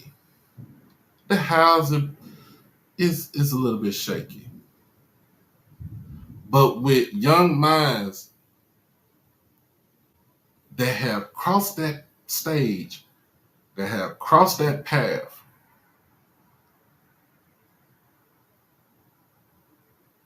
you will be able to change the world one day at a time. So now, you know the old saying, strap up your boots, and let's get to work. Because why? We got shit to do.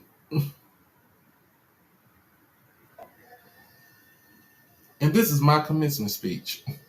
This ain't no TED Talk, but congratulations to all of our HBCU graduates.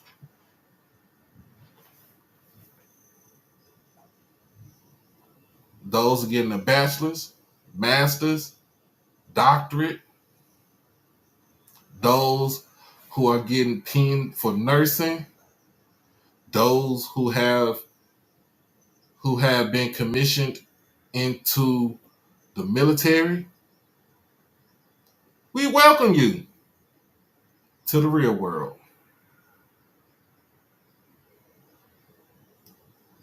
Now let's go out there and get shit done. Because guess what? In the words of our illustrious HBCU alum and former Jackson State football player, Aubrey Miller Jr., this shit don't stop. Let's get to it.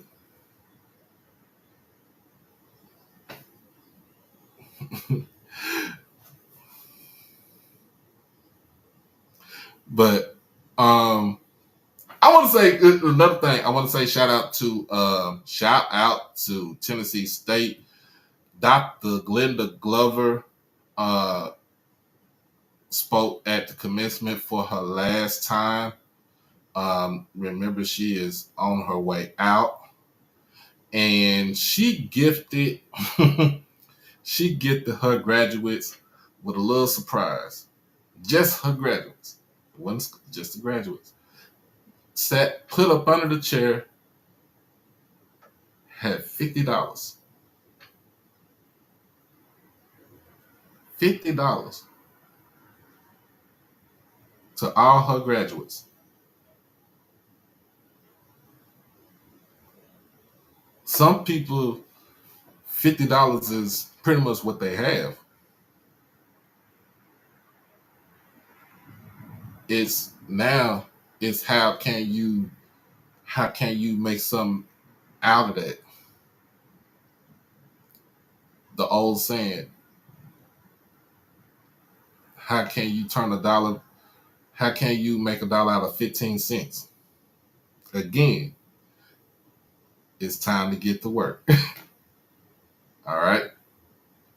And last but not least, y'all, I had to talk about this.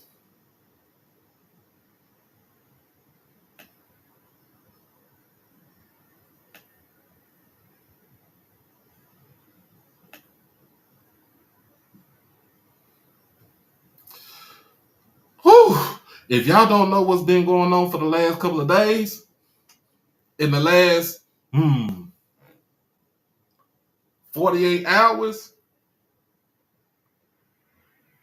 Drake is getting one up on by Kendrick Lamar. Yep, I had to talk about it. I told y'all I was doing something different.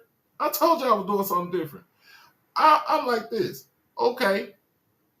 We all know Kendrick had a feature on Metro Boomin and Future's new album. And he went down. He said, it ain't no big three, it's just the big me. He said, I'm the only one that runs the rap stuff, this rap game right now. And he can talk about that.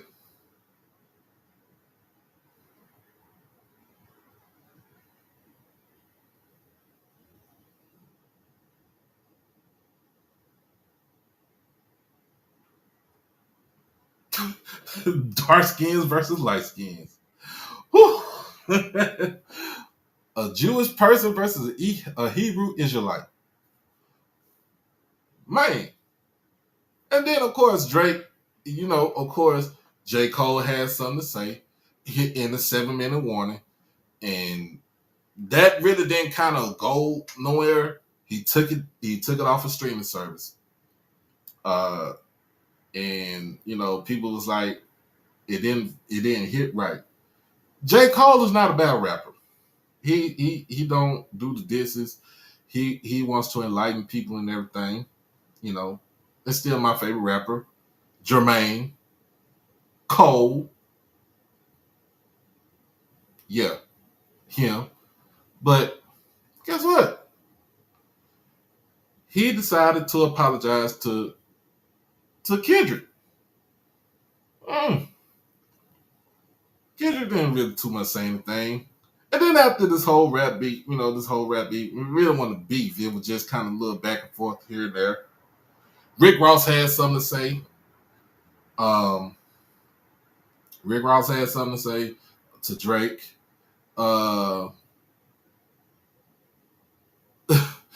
Then this beef ain't had nothing to do with what happened over. This beef ain't had nothing to do with what happened over with Kendrick and Drake.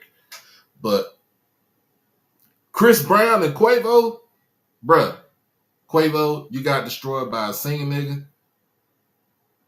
You need to have several seats and sit your ass down somewhere. Don't say nothing. Don't go past go. Don't collect $200. You go to jail and you can't get out. All right. Then my man then Drake comes in and he had, I forgot the name of the damn song, the track. He uses Tupac's voice. Tupac's family said, F that, take that thing off, or you gonna get this C and D. They got the C and D, take it off, or you're gonna see us in court. Of course, Drake obliges, because you ain't trying to get into it with, you don't want to get into it with Pac's family. Pac's family is ain't nothing but militants.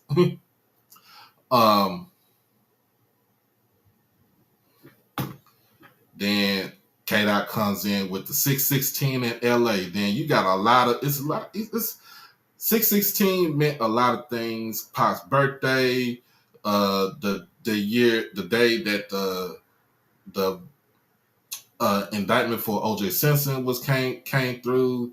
Had a lot of other things coming through, but hold on.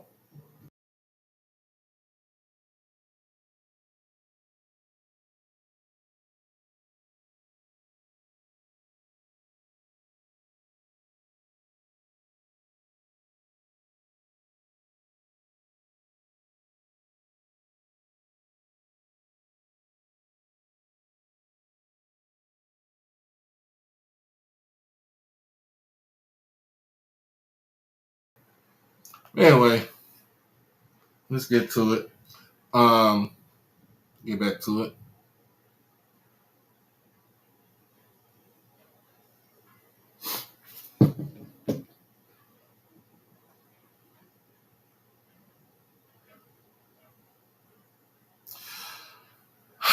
And then Drake comes out with Family Matters, and man, it just go wild. It just go left from there. And after that, probably like that was last night. 616 in LA.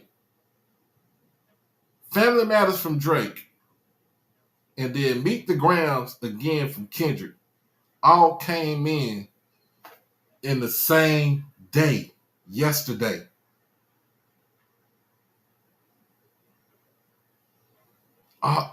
Same day, yesterday. 616 came out yesterday morning. Family Matters came out around about 9 o'clock last night.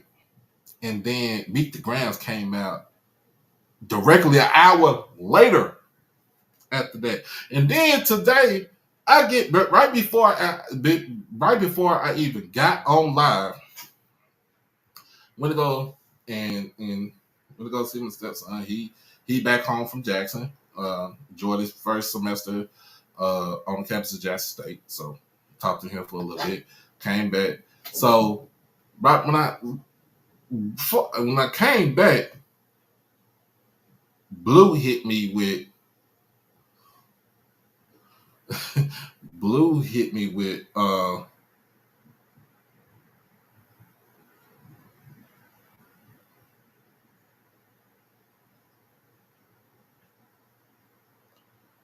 another diss track from Kendrick.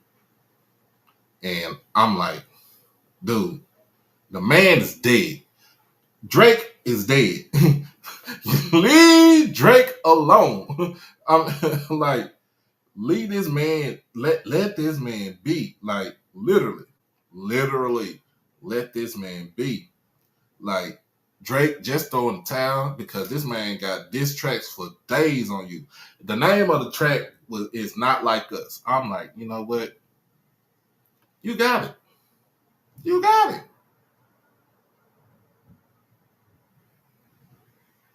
You got it.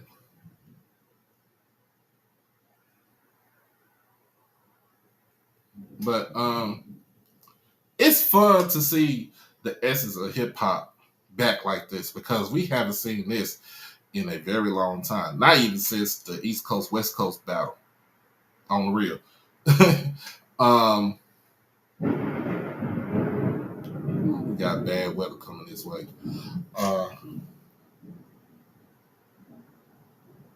In that, but we just in a day and age now where it's, we got the internet and social media where they know somebody drop a song.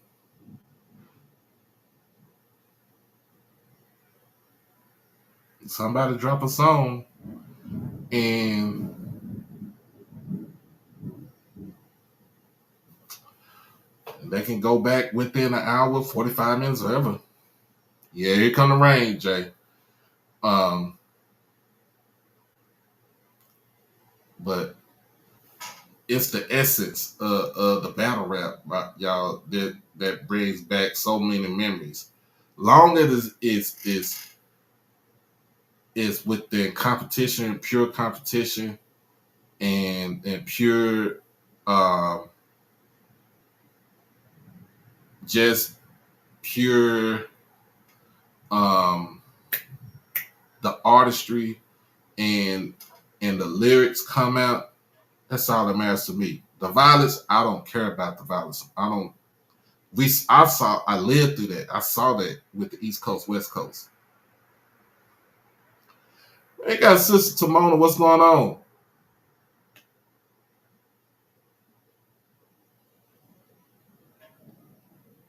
Do you want to say some parting words before I roll up out of here, Timona? I could send you the link if you're not out trying to celebrate Cinco de Mayo early.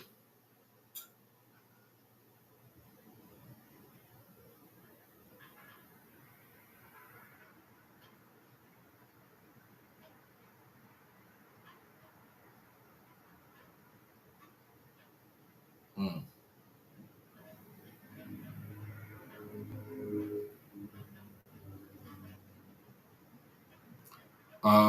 But yeah, it's been a interesting.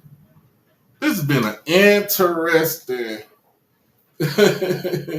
interesting live tonight. Like I said, I had something totally okay. You can't get on, but I had something totally different to do because I wanted to do and just get a lot of perspective as far as um, what happened over the yesterday over at Ole Miss. Um, the large gift from Batterson Farm CEO Mr. Jerami. Um, the NBA playoffs, Caitlin Clark's debut in the WNBA. Yeah, it's thunder over here in Dallas. So, and it's kind of crazy because I got my blinds open. So, um, I'm gonna be careful over here. We've been beat up by rain and stuff. Uh,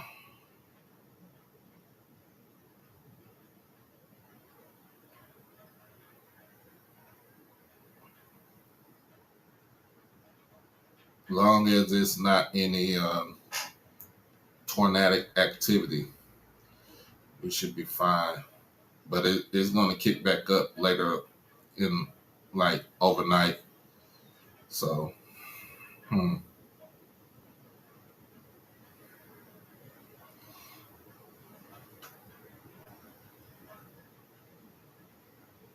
yeah. Congratulations to all the graduates, especially from I Love, Jackson State University. Um, but to all the graduates, HBCU graduates, like I said, it's time to get to work. The shit don't stop. So, gonna be back on this thing probably tomorrow because the baseball game was supposed to be on today. They canceled it because of the weather, and tomorrow is going to be a doubleheader between Mississippi Valley and Jackson State. So I should be able to stream that game because it's going to be on JSU Sports Network.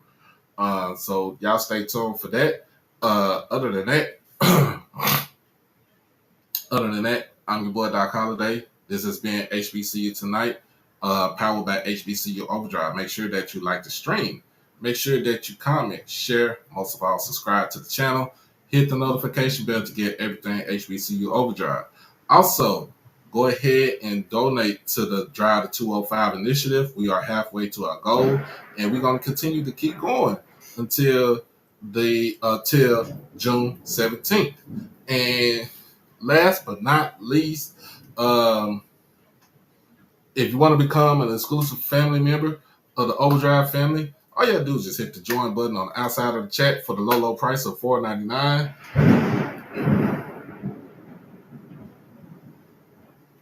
Whew. And it's thunder and lightning. But appreciate everybody for joining me tonight. Y'all, of course, look, y'all be blessed. Y'all stay safe. Hug your loved ones. And man, look, man, we're gonna be dangerous up in this thing. We out this thing tomorrow. Till tomorrow, all right? Peace.